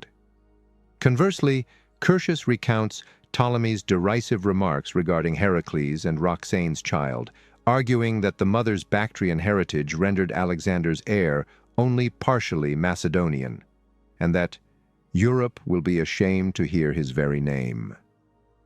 Regardless of the ancient author's motivations in portraying Ptolemy in this manner, it seems improbable that he would vehemently oppose Aridaeus, Philip's son.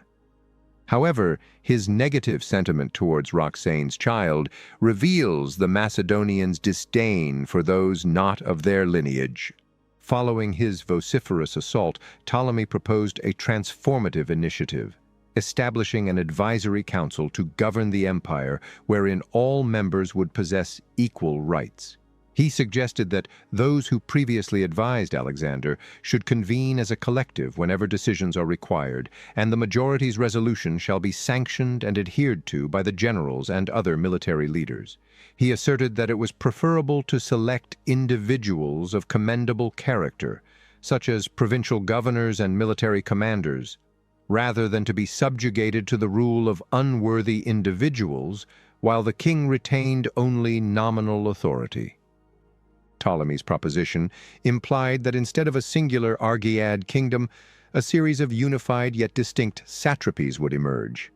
He was evidently seeking a position on that advisory body, using his influence as a bodyguard, which would elevate him overnight from bodyguard to satrap, aligning him with his more influential peers who had previously held the ranks of generals or satraps. Perdiccas and the others likely recognized Ptolemy's insidious scheme, and, despite some consensus, they finally dismissed it.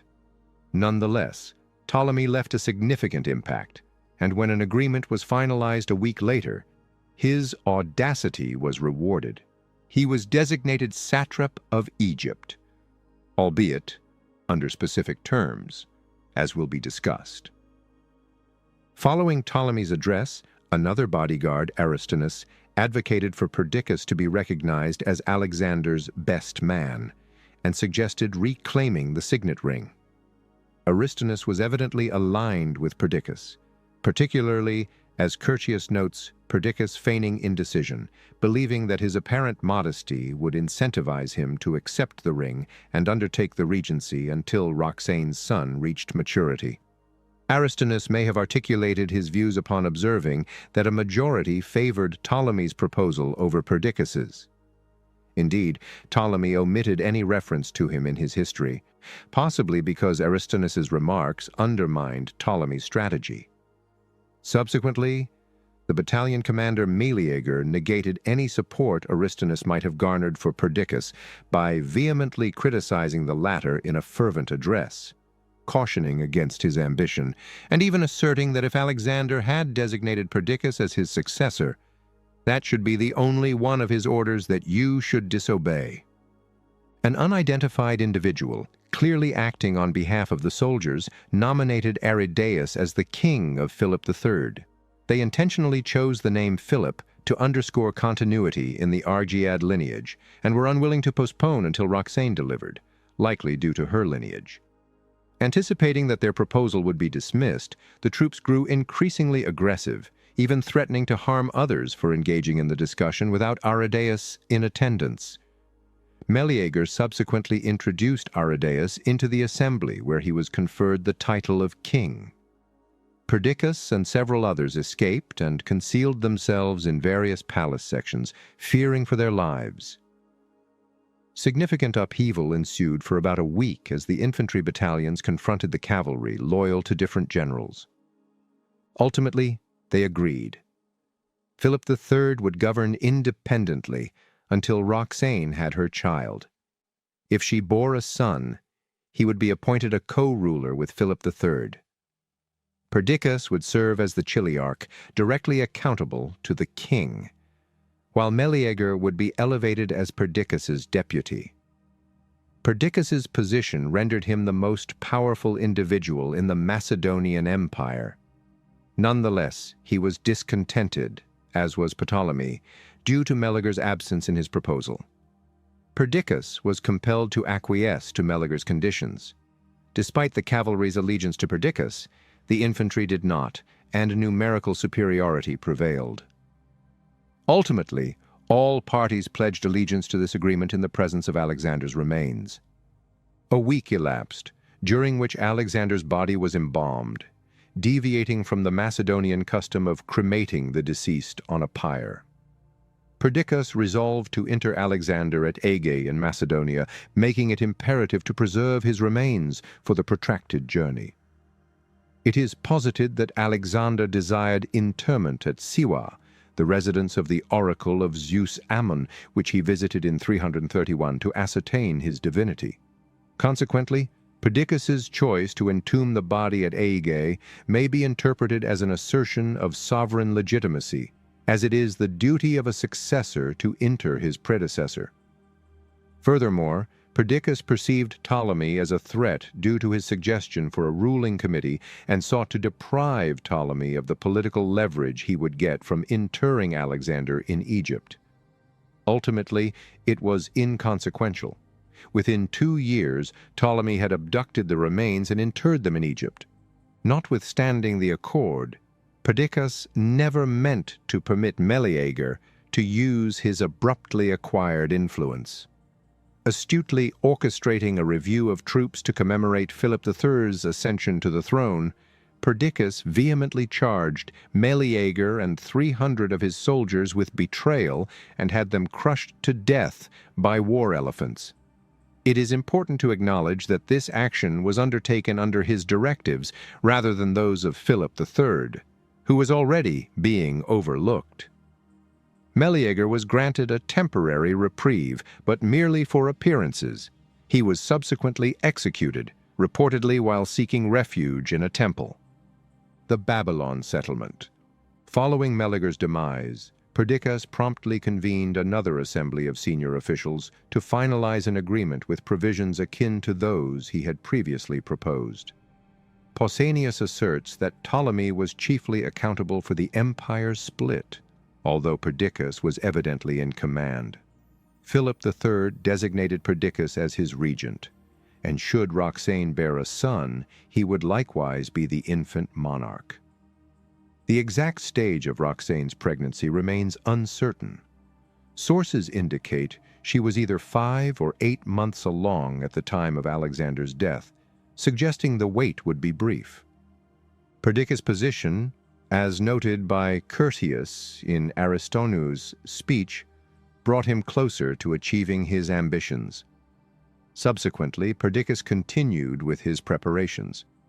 His objective was to isolate and divert the attention of his fellow generals and direct competitors by isolating them through their assignment to various sections of the expansive empire and occupying them by exerting authority over their territories, granting him the freedom to act as he desired.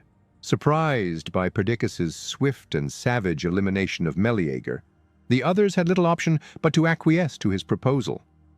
Although Ptolemy was not an ally of Perdiccas, he seemingly assisted him temporarily. Antipater and Craterus were appointed joint generals of Greece and Macedonia, so granting them authority over the western segment of the empire, although Antipater consistently held seniority over Craterus. Perdiccas's decision to assign joint command to Antipater and Craterus was astute, as Alexander may have intended for Craterus to succeed in Greece in 324. 53. Consequently, Perdiccas foresaw that Antipater and Craterus would be in conflict, allowing him to proceed according to his intentions. Nevertheless, the expected discord did not materialize. They united to effectively suppress the Greek insurrection and then directed their efforts to Perdiccas, see below. Antigonus remained in his stronghold at Calaene. Alexander designated him the satrap of Greater Phrygia, Lycia, and Pamphylia, securing his participation in the governance of most of western Anatolia. Antigonus was rather obscure, having resided in one location as satrap during much of Alexander's Asian War.